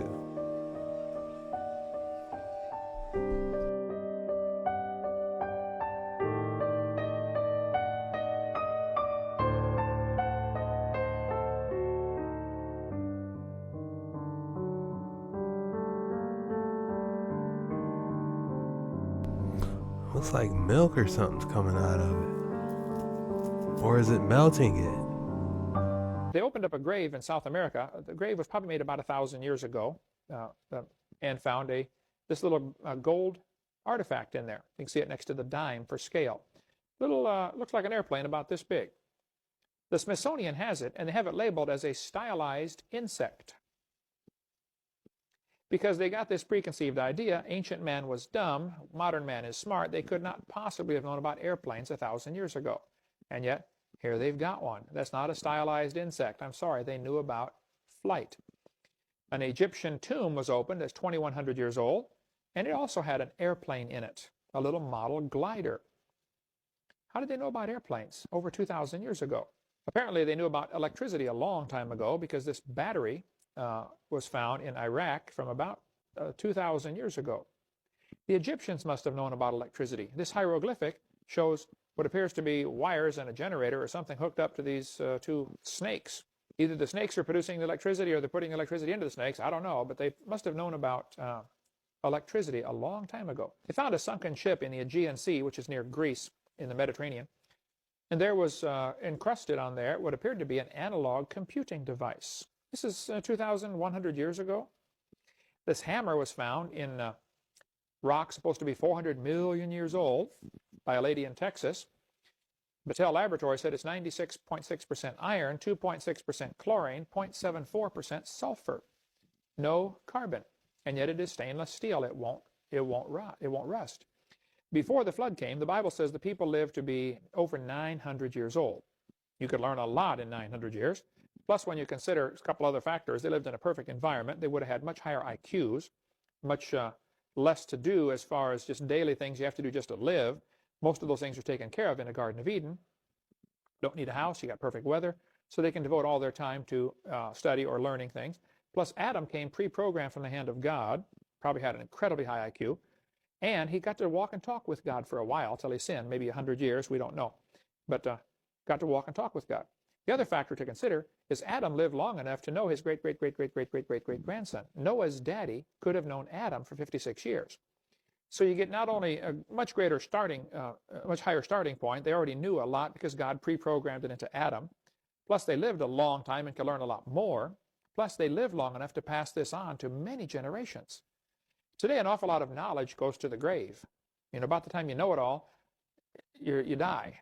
Or by the time you know a bunch of stuff, you die. Imagine if guys like Einstein could live, 800 or 900 years. How much knowledge could they accumulate in a brain like that? But they opened up a grave in South America. The grave was probably made about 1,000. 100 BC. Wait a second. Wrong photo. Here we go, a 2,000-year-old computer. This ancient device, thought to be created in the year 100 BC, was found off the coast of Greece in the Mediterranean Sea. Over 2,000 years ago, people of ancient Greek were advanced enough to develop what we now consider a computer, an analog computer, meaning it was spun by hand, but nonetheless a computer. Here's a reconstruction of what they expected to look like, contained over 30 different gears, and they used it to keep track of lunar phases, when a solar eclipse might happen. They even used it to keep track of their 4-year Olympic Games. What makes this one ancient artifact so interesting in human history is because we have not found anything else even remotely close to the complexity since discovering this back in 1901. You'd think if they had something this advanced, if they had an actual computer, they would have stepping stones that got them there, and probably more than just one, don't you think? What weirds me out is that we have not been able to find anything else until a millennium later when medieval cathedral clocks were created. This is still my favorite photo of it though. It's if you could see through the wooden box that housed all the gears. Follow me if you know there's more to history than what we're led to believe. The first computer ever created. Symbolic or literal tombs. Well, if you don't subscribe to that, then you might want to listen up, because I have two contending theories as to what the original purpose of the pyramids were. So the first theory, which I came across on YouTube, there's a guy called Jeffrey Drum, and he makes a YouTube channel called Land of Chem, as in chemistry. And he's proposing the theory that the ancient pyramids originally were basically industrial chemical plants, and that there is a lot of evidence that backs up this theory. Now, what I love about this theory is that every single pyramid is accounted for in the theory and has its own specific individual use, whereas other theories tend to just focus on the Great Pyramid, the Pyramid of Khufu, and doesn't really include or take into account all of the different designs of every single different pyramid. Researchers from the ACEDA project, and you can check it out online, acedaproject.org, they went and they swab tested loads of the ancient pyramids in Egypt, and they found that there was different chemical compounds and metallic elements found in each pyramid. So first up, we have the Step Pyramid of Saqqara, supposedly the first pyramid built in Egypt. And originally it was done in 3 stages, 1, 2, 3. And originally it was literally just a huge sheer drop into the ground with, I think, up to 11 shafts and subterranean tunnels and some sort of like access shaft, which is not accessible for humans. It's sort of impossible to get in and out of this huge sheer drop and access shaft.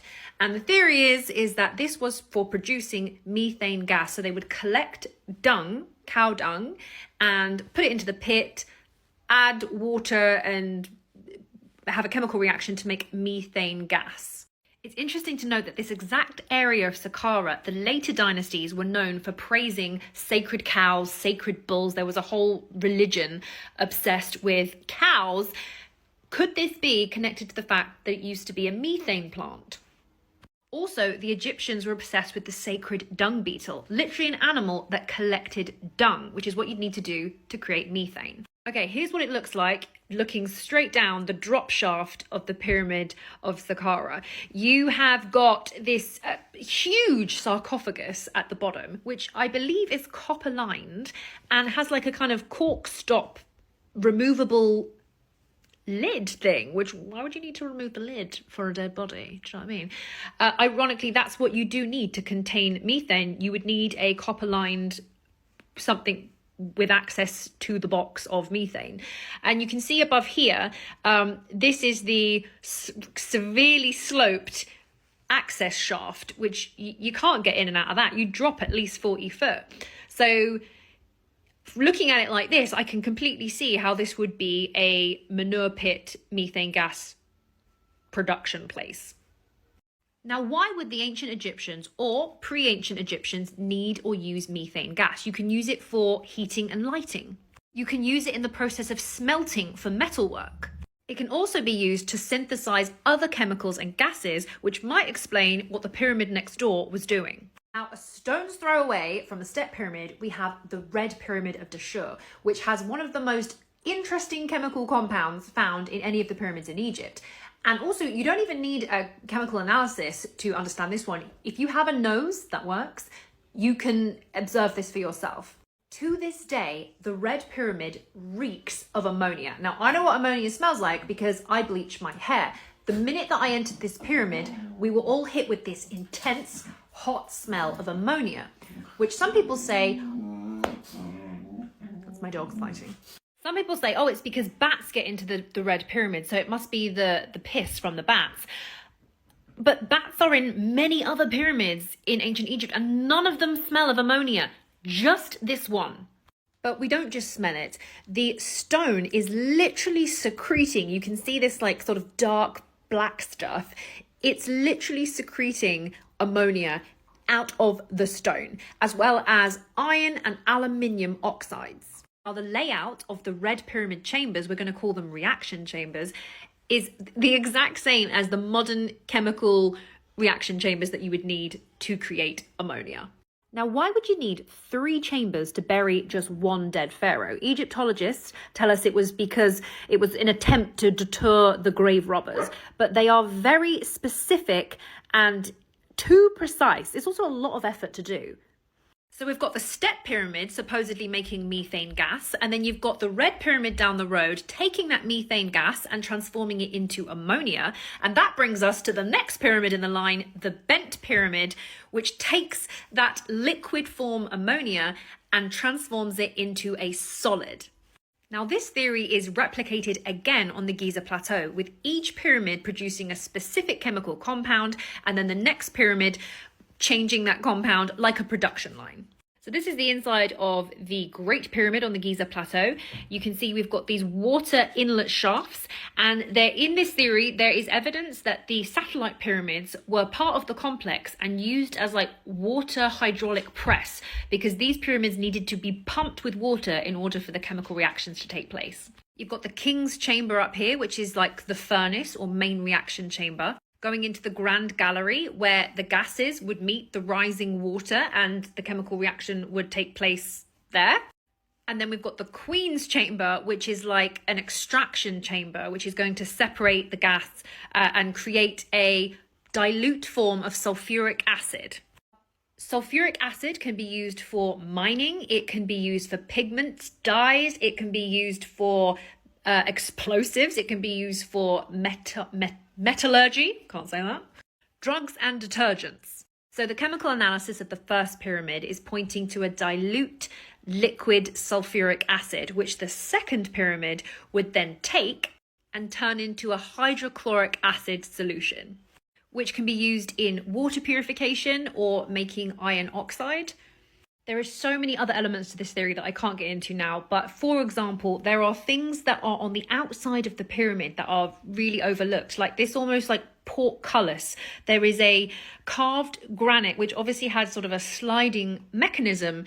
There's a similar thing found inside the Great Pyramid, but this is on the outside, which leads to the idea, was there an inlet shaft on the outside for filling the pyramid with chemicals or water as and when needed? Again, you wouldn't need a working portcullis if it was a tomb to be sealed and someone buried in. I really recommend taking a deep dive into the pyramid chemical plant theory, because there are some bits of evidence that are real brain teasers. Like, for example, some of the metal compounds and chemical compounds that are literally seeping out of the stones from inside the pyramid could only have been made at specific temperatures. The lead and zinc compounds that are found coming out of the stone could only have melted and gone into the stone at these temperatures, 327 degrees centigrade and 419. That is a very hot temperature. There was something going on inside the pyramids that was incredibly hot, according to the chemical compounds found. It's also interesting to note that the word pyramid, which is Greek, means fire in the middle. So were these pyramids chemical plants? It's very simple science. It's not anything woo-woo or very high-tech. It's simple science. And it also answers why the hell would there be this mass effort from civilization to make these things? Because they were producing things that were beneficial for civilization, as opposed to all of these things for like one dead pharaoh. It doesn't make as much sense as something that was going to benefit your agriculture. So yeah, what do you think?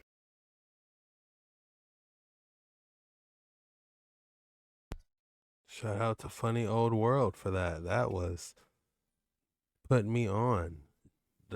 I always knew that they had some type of electricity, but turning it into a chemical plant, man, that is new. Built as pharaohs. But a recent study has revealed that under the right conditions, the pyramids of Giza can focus electromagnetic energy. They are located at the exact point on Earth which magnifies the electromagnetic forces of the planet, where electric currents are at their strongest.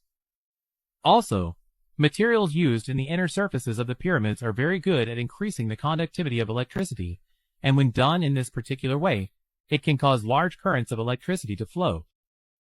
Archaeologists have also found what they believe to be giant batteries in an inaccessible room hidden away for thousands of years, appearing to be purposefully hidden by the structure's engineers.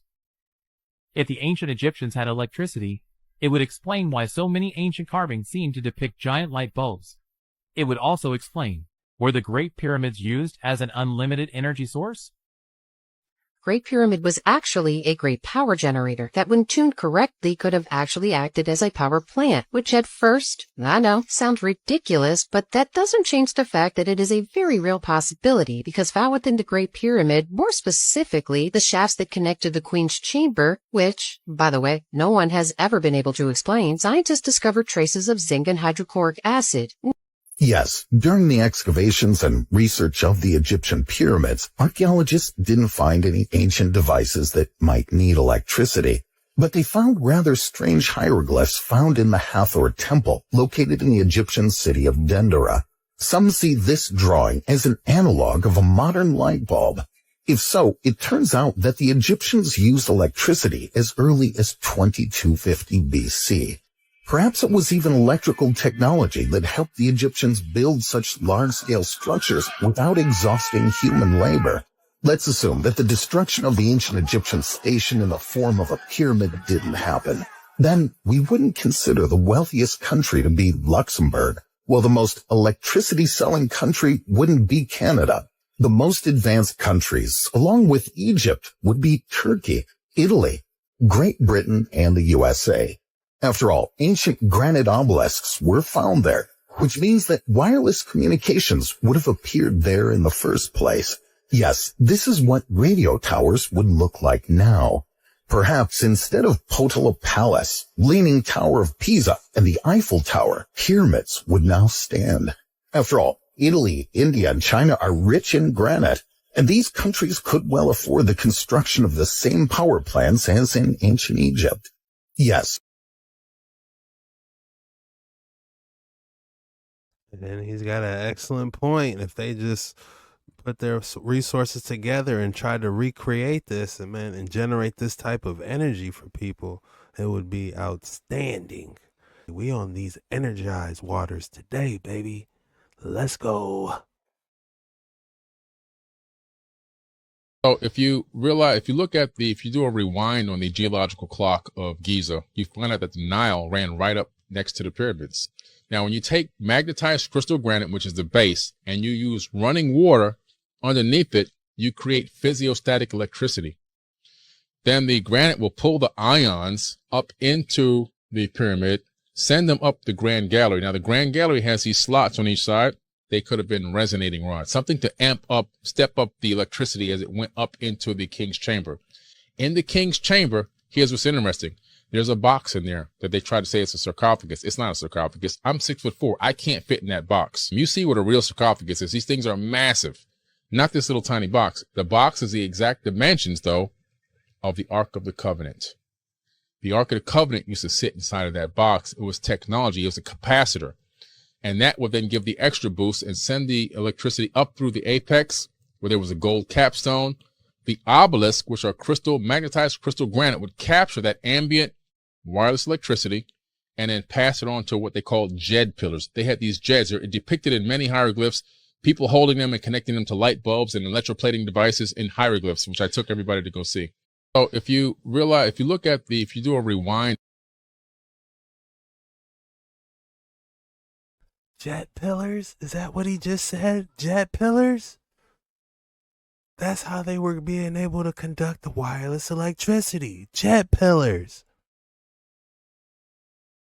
described the Great Pyramid, I described it as a coupled oscillator, in that it was connected to the Earth.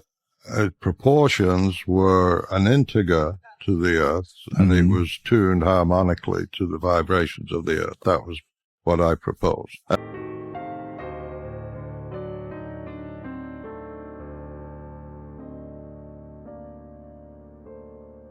Man, that's how they did it right there.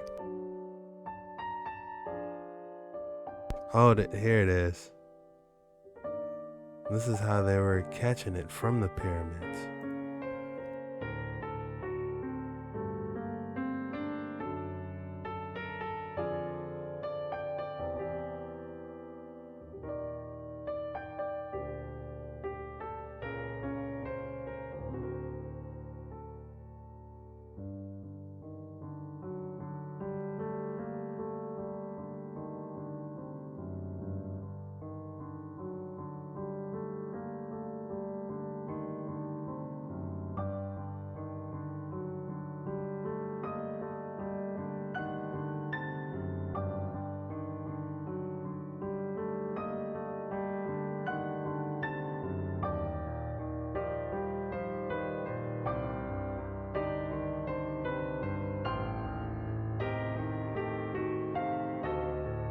Whatever these structures are, that's how they were getting the energy.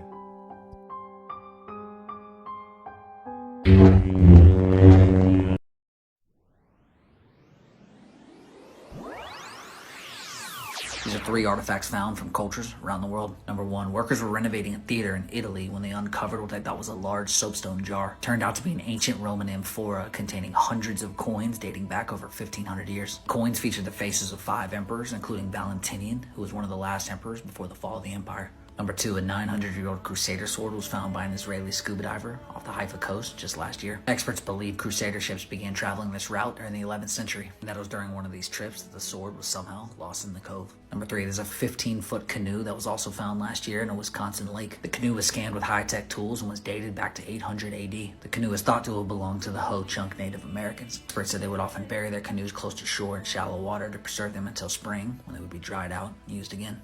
These are 3 artifacts found from cultures around the world. Number 1, workers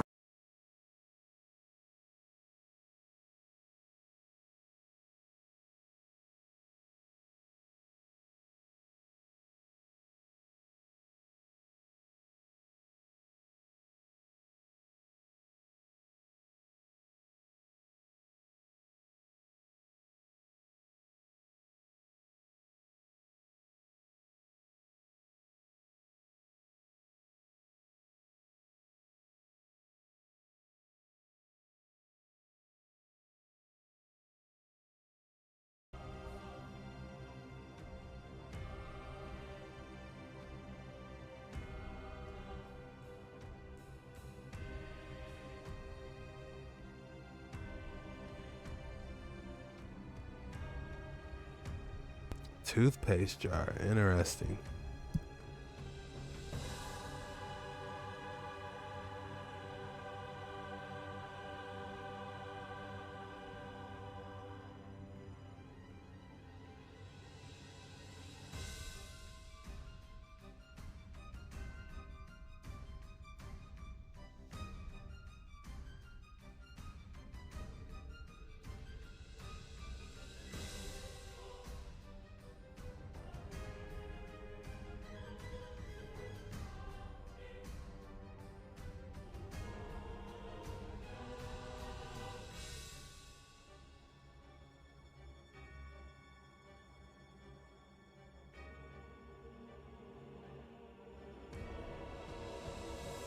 Wow, that's a elk antler decorated. That's interesting.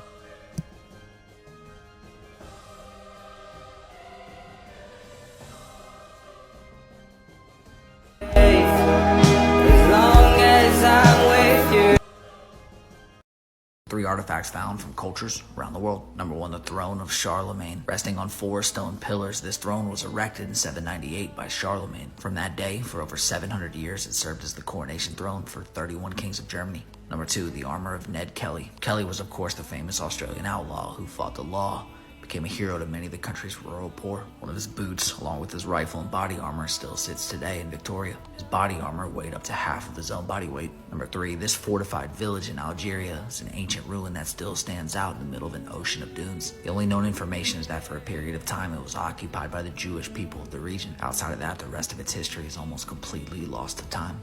These are Galileo's telescope.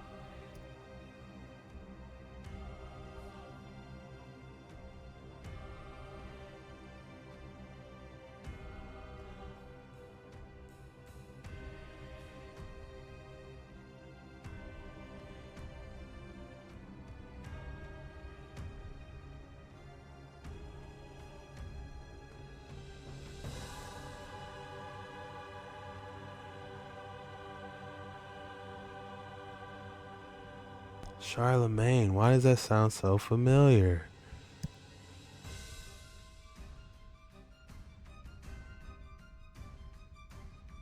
That's a nice comb.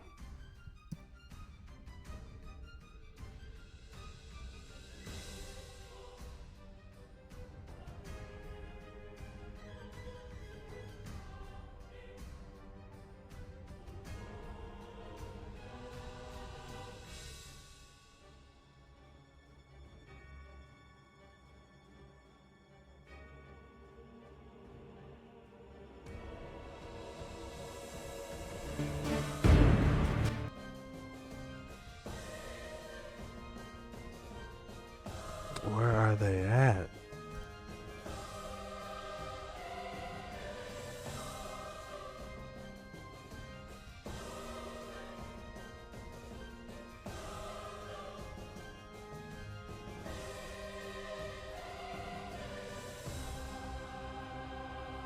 Looks like some type of Egyptian cave.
These are some of the most unbelievably rare, sometimes scary artifacts found right here on Earth. The Saqqara bird pictured right here was found in 1898 in Egypt. It's also known as the Egyptian plane. Through the amazing research of scientists and archaeologists, they have actually come to the conclusion that the Egyptians were the first to discover airplanes. The problem is that the site that they found the Saqqara bird in is now closed down, and nobody has been allowed to go in and find anything else that has been left in that burial ground. It's unbelievable now to think about civilizations that were way more advanced than we ever thought they could possibly be. They were actually much more advanced than we are now, but we are just now finding out. Or do you believe that's complete? Scary TikToks that will make you rethink your reality. With JetskiChucK. JetskiChucK.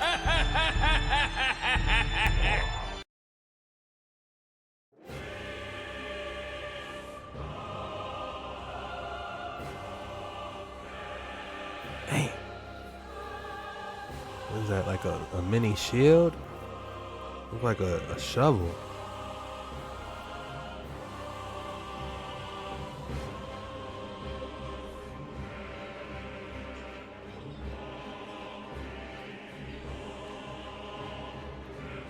Looks like some type of Jesus piece. Huh. That is interesting. What do you guys think?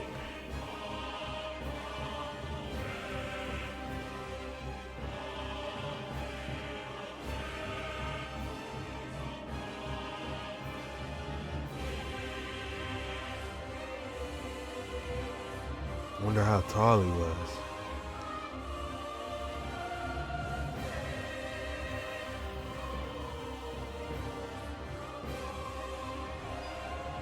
Find him in the field. Giant had to look probably about 13 feet tall. And what was it with that picture that was next to him? It was like a sword and shield or something. But anyways, we're going to get back into it and dive a little deeper. If you haven't already, hit that like and subscribe button. We got a good one today. We found a petrified giant. Tell me that's not a fist. Yep, pretty sure. We found a petrified giant. Tell me that's not a fist. Yep, pretty sure. Pretty sure. That definitely looks like a fist. Dude, give him a fist pump. Is that a nail too? Nice. We found a petrified giant. Man, it looks like some knuckles, man. What do y'all think? We probably gotta see where this is located at. Try to dig up the whole thing, see if there's anything up under it. Them giants in the military bases. Greg Renrich, that was one of the things that he told me. He's the one that was talking about seeing the giants in the deep underground military bases. He said that one of the first things that they had to do before he was allowed to go into S4 or S20 or any of the others, they made him sign an affidavit saying, you're not allowed to use the name Jesus Christ in these underground facilities, not even if you stub your toe or anything. And he said that he saw 10 to 25 foot tall giants in these underground bases and said that they were, human scientists and other people working side by side with them. He said that they even came right out and said they were the Nephilim. Man, this is for entertainment purposes, of course, but I was wondering where I could find some more information on that. That is incredibly interesting. And I wonder what exactly they got down there and what they're working on. That's a huge mystery. Let's get back in these waters. It's getting a little deep.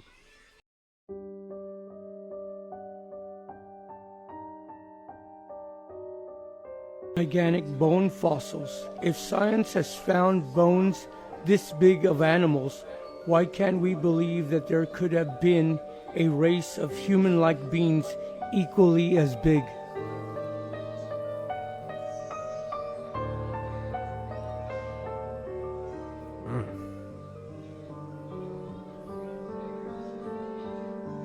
Giant petrified snakes. Could this be a titanoboa frozen in time? Or some other species of giant snakes much larger than the titanoboa? Because truly, if there's different species of giant snakes now, there had to have been in those times too. I believe that we haven't even started scratching the surface of giant snakes and creatures of the past. Now, could this be an image of a real petrified hydra? And check out this Google Earth mystery image of a supposed giant snake. Because in reality, how are we really supposed to know that these creatures did not petrify instantly and just stay frozen in time?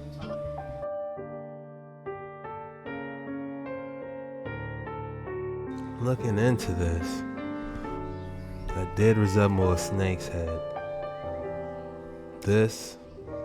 That looked real, like a real snake back there. That could be like some type of Mayan carving. But this looks like it's got the formation, like it's, and how it's moving, how it's like slithering through the cave.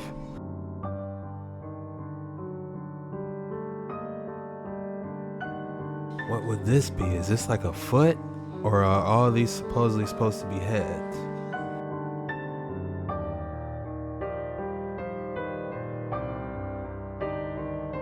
It said Google Earth, so this has to be a giant, like this has to be like an entire mountain range.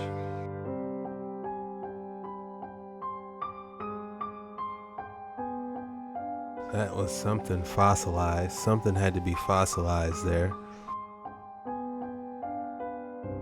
Cobra. Yeah, it was like an instant petrified.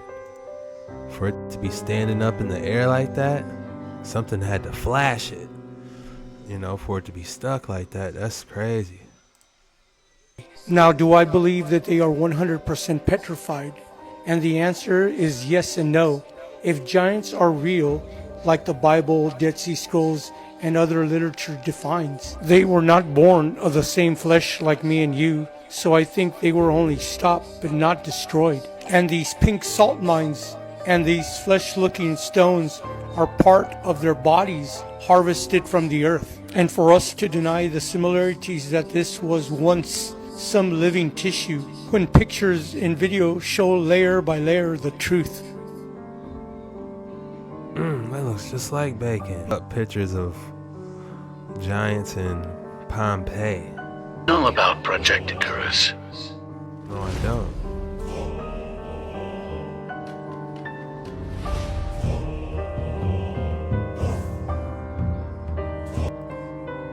Is that helium?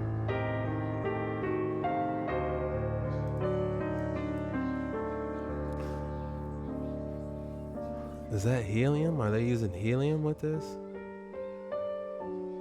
Project Icarus in the late 1800s. They said it's the remains of a crashed UFO.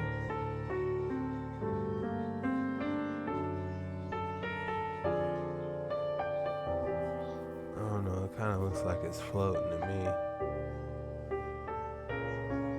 But then again, it's called Project Icarus. Somebody in there? Huh. What do you guys think? Is it a blimp or was they on to something?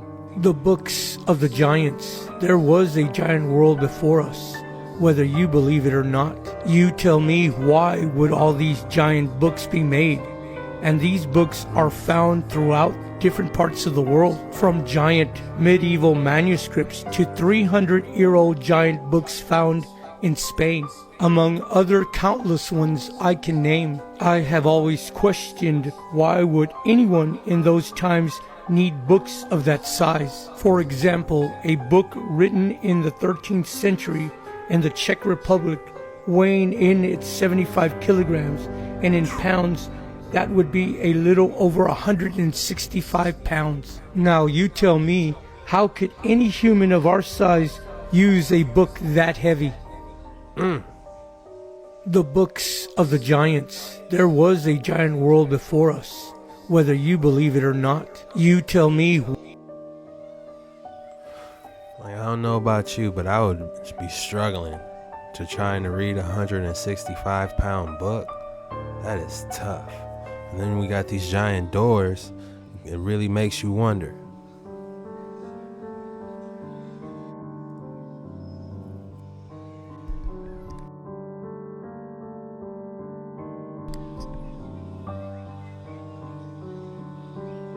Is this a Nokia cell phone? It's still lighting up. I wonder if you can call somebody on the other end. And why they got it covered in blood?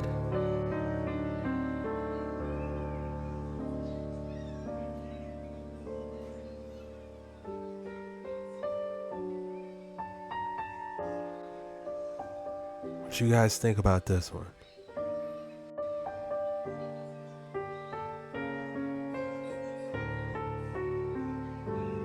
Damn.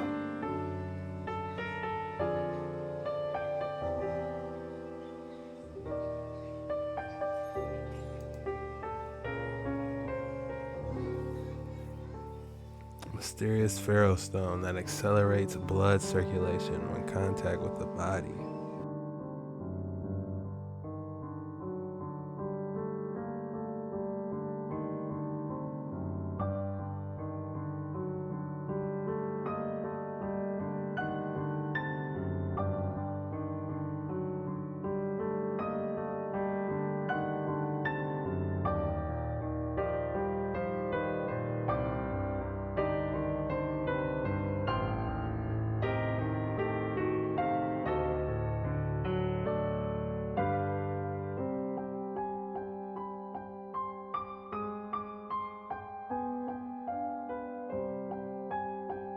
What?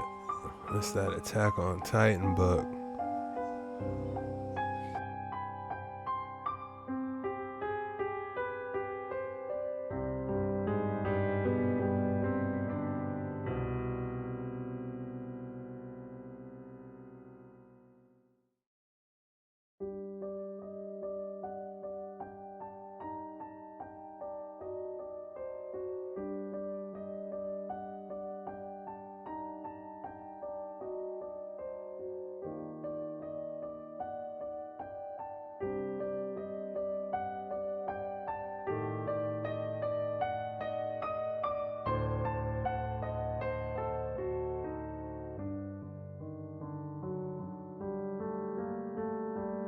They have DNA? Looks like that's DNA strands.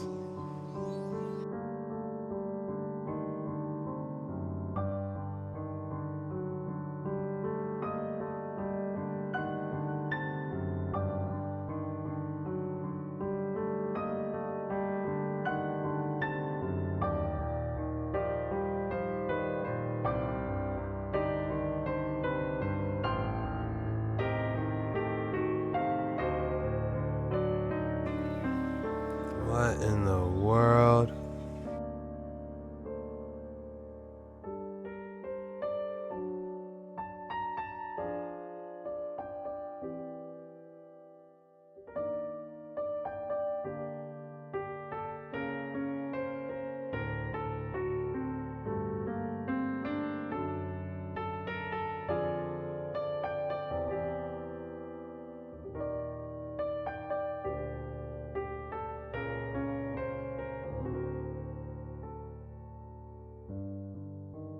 They had 3D back in AD, y'all.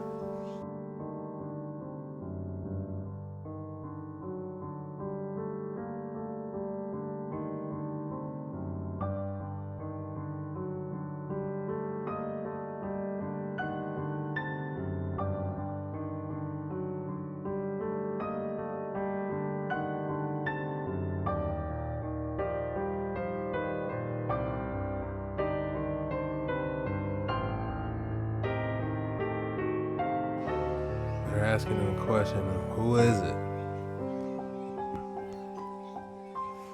They buried his mug.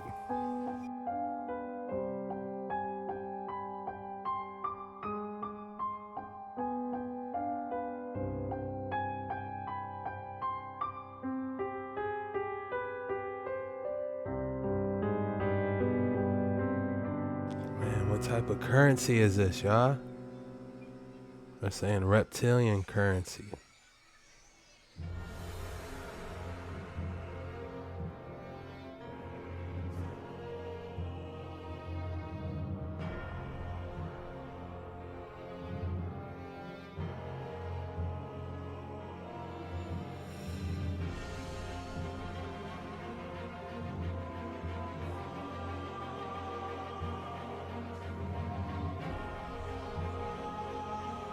I definitely wouldn't open that jar.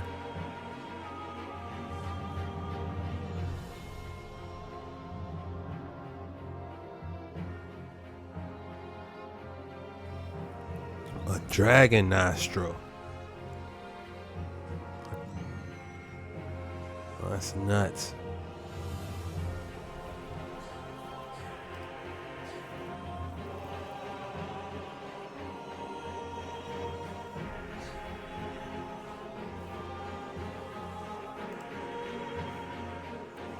That is very interesting. I wonder what you'll find when you get to the end.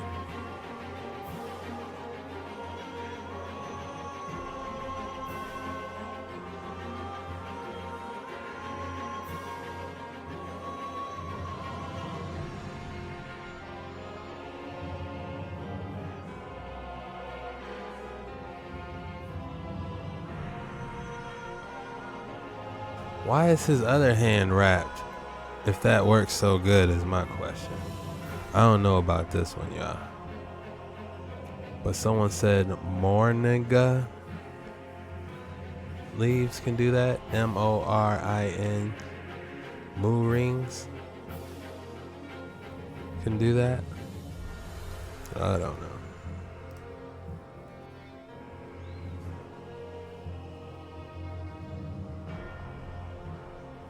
Damn, they got a hold of some golden books.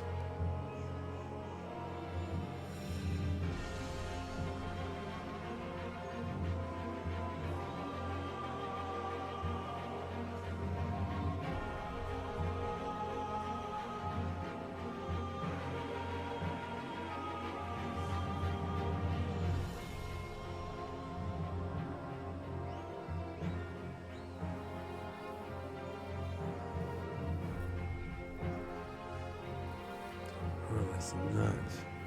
This is my first time seeing a golden book before. I never heard of this or seen it.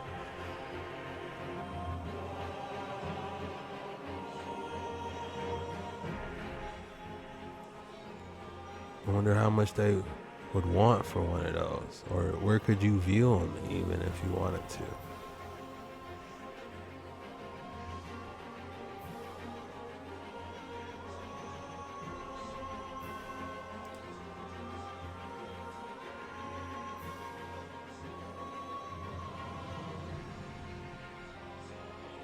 Oh, it looks like a gold picture of the Last Supper.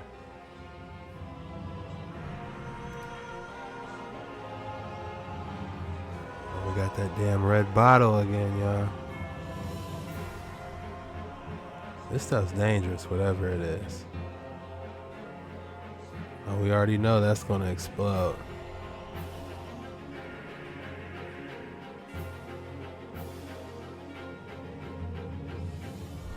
There must be a lot in there, because last time it wasn't that bad.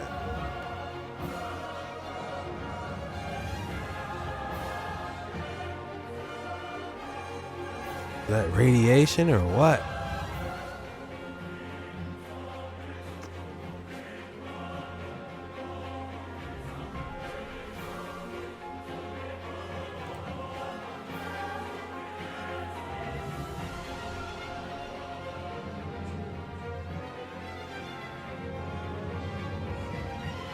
Wow, that's a really good idea.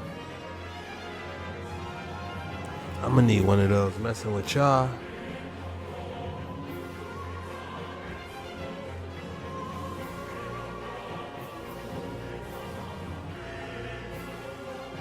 That is tight. I like it a lot. You can wear that like a necklace, it looks like. That is amazing.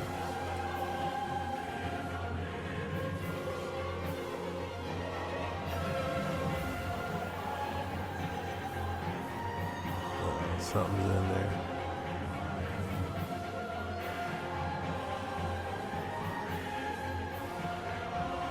Damn, I wonder what they took out of there.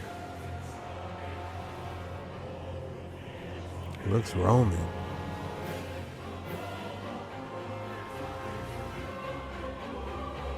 Roman Empire.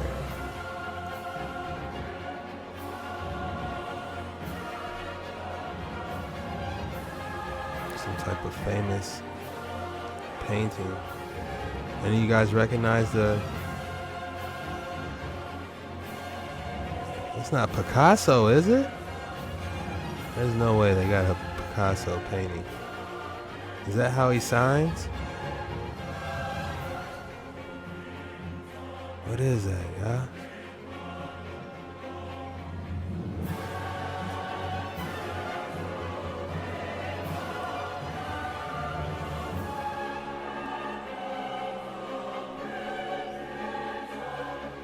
What is this alien stone? It bit him?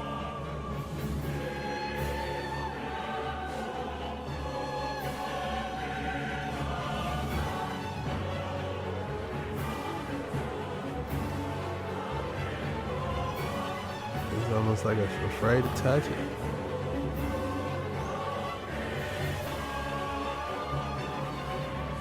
Man, what type of stone is that?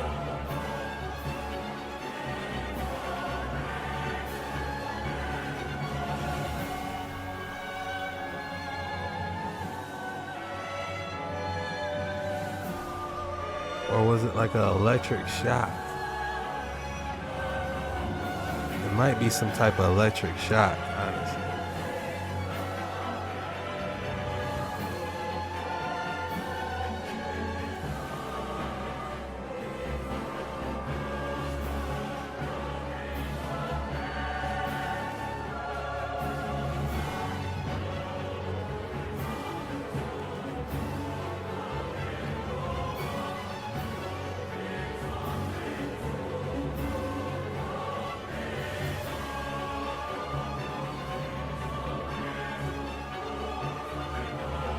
That's straight out of Tomb Raider, isn't it? Shout out to Tomb Raider, man. The OG PlayStation, the original PlayStation 1 Tomb Raider.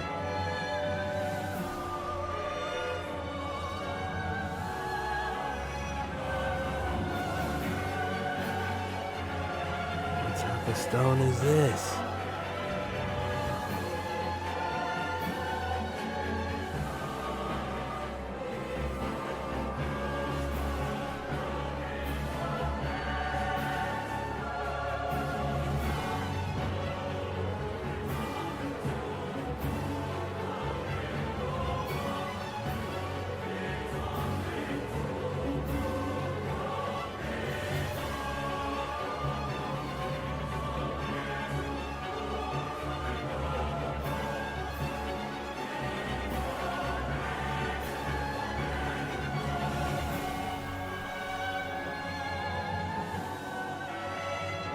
Did it make the metal weak? It magnetized it? Or it demagnetized it? Huh.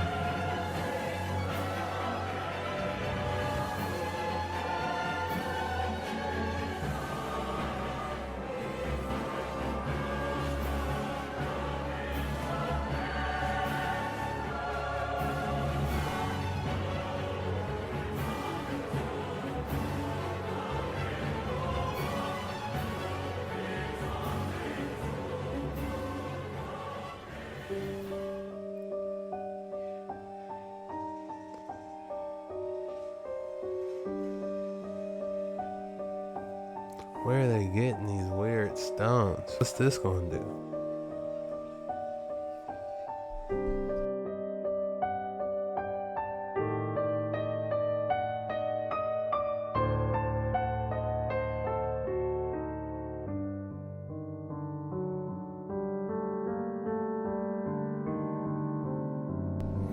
Looks like milk or something's coming out of it. Or is it melting it? I can't tell if something's coming out of the rock or if it's melting it. Found a huge discovery that I believe all of you are going to find amazing when it comes to the power gain of the dodecagram coil. This is also the next part to the electric pyramid generator and how my coils will be utilized to harvest these telluric currents at 83 kilohertz frequency. After I show you this next video, you are probably going to want to check out these coils that I hand make. These coils can control electromagnetic fields at the center, and they are structured at 150 degrees circumference instead of 360 degrees circumference. I discovered this coil design roughly 3 years ago, and I have been tinkering around with many different designs on how to utilize the coil, and I have finally found its purpose. Be sure to hit that like, follow, and share button after the video.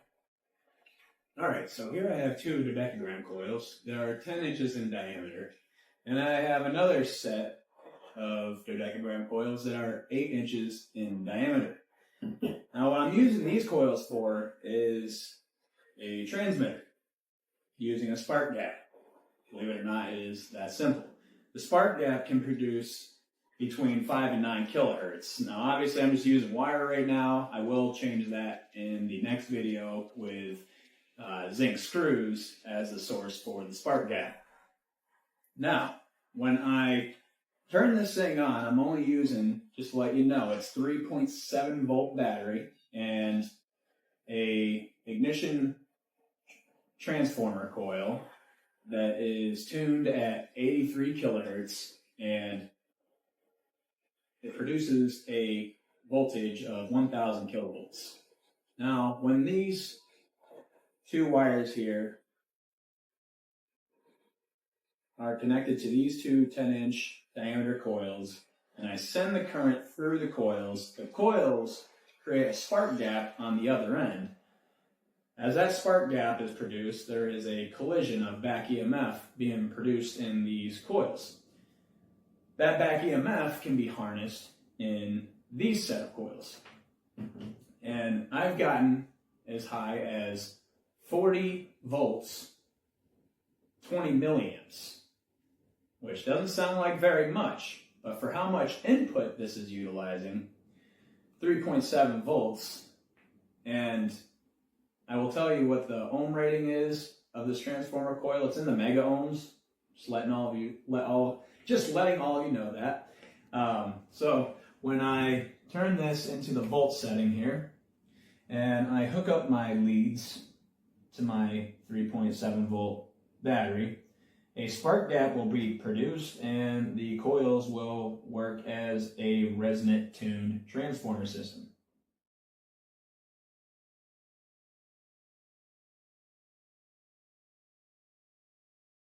Right now I got 8 people. Just 95 volts. Alright. Now I turn back to voltage setting.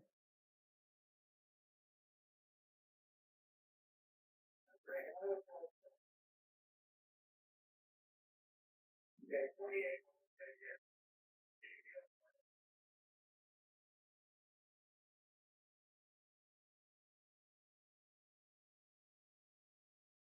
Okay, roughly 33 volts.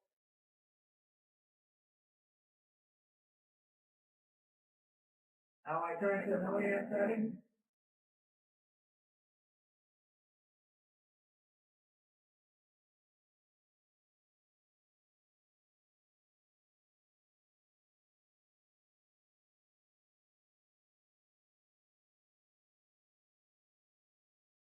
One milliamp at 1 volt.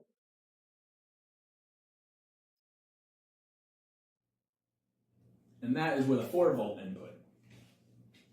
Now, let me tell you what the ohms reading is on my transformer coil.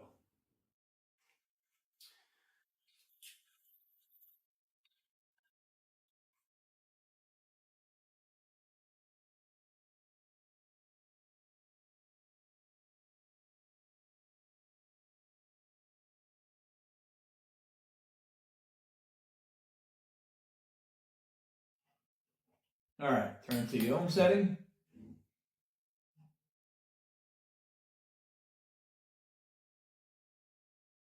.7 k ohms.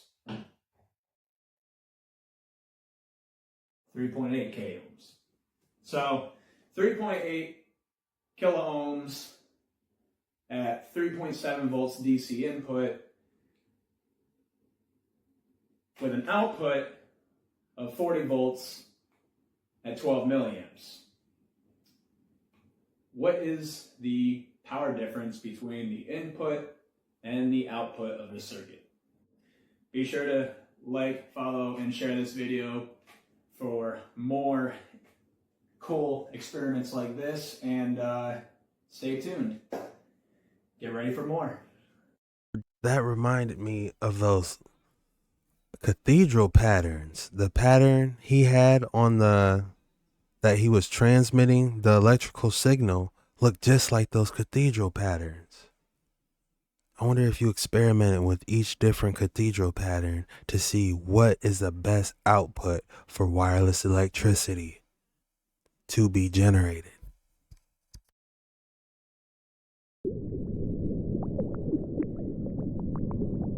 Alright, y'all, that's all I got for today's episode. I wanted to go deeper, but I appreciate y'all for checking me out. If you haven't already, hit that like and subscribe button, man. I appreciate y'all sticking with your boy. We stay on these dark waters, man. Y'all some riders, man. I appreciate y'all, man. I got a lot of exciting stuff coming, man. A lot of exciting stuff, so, just hang in there, man. We gonna make it through these dark waters. I'll see y'all on the next one. Peace out.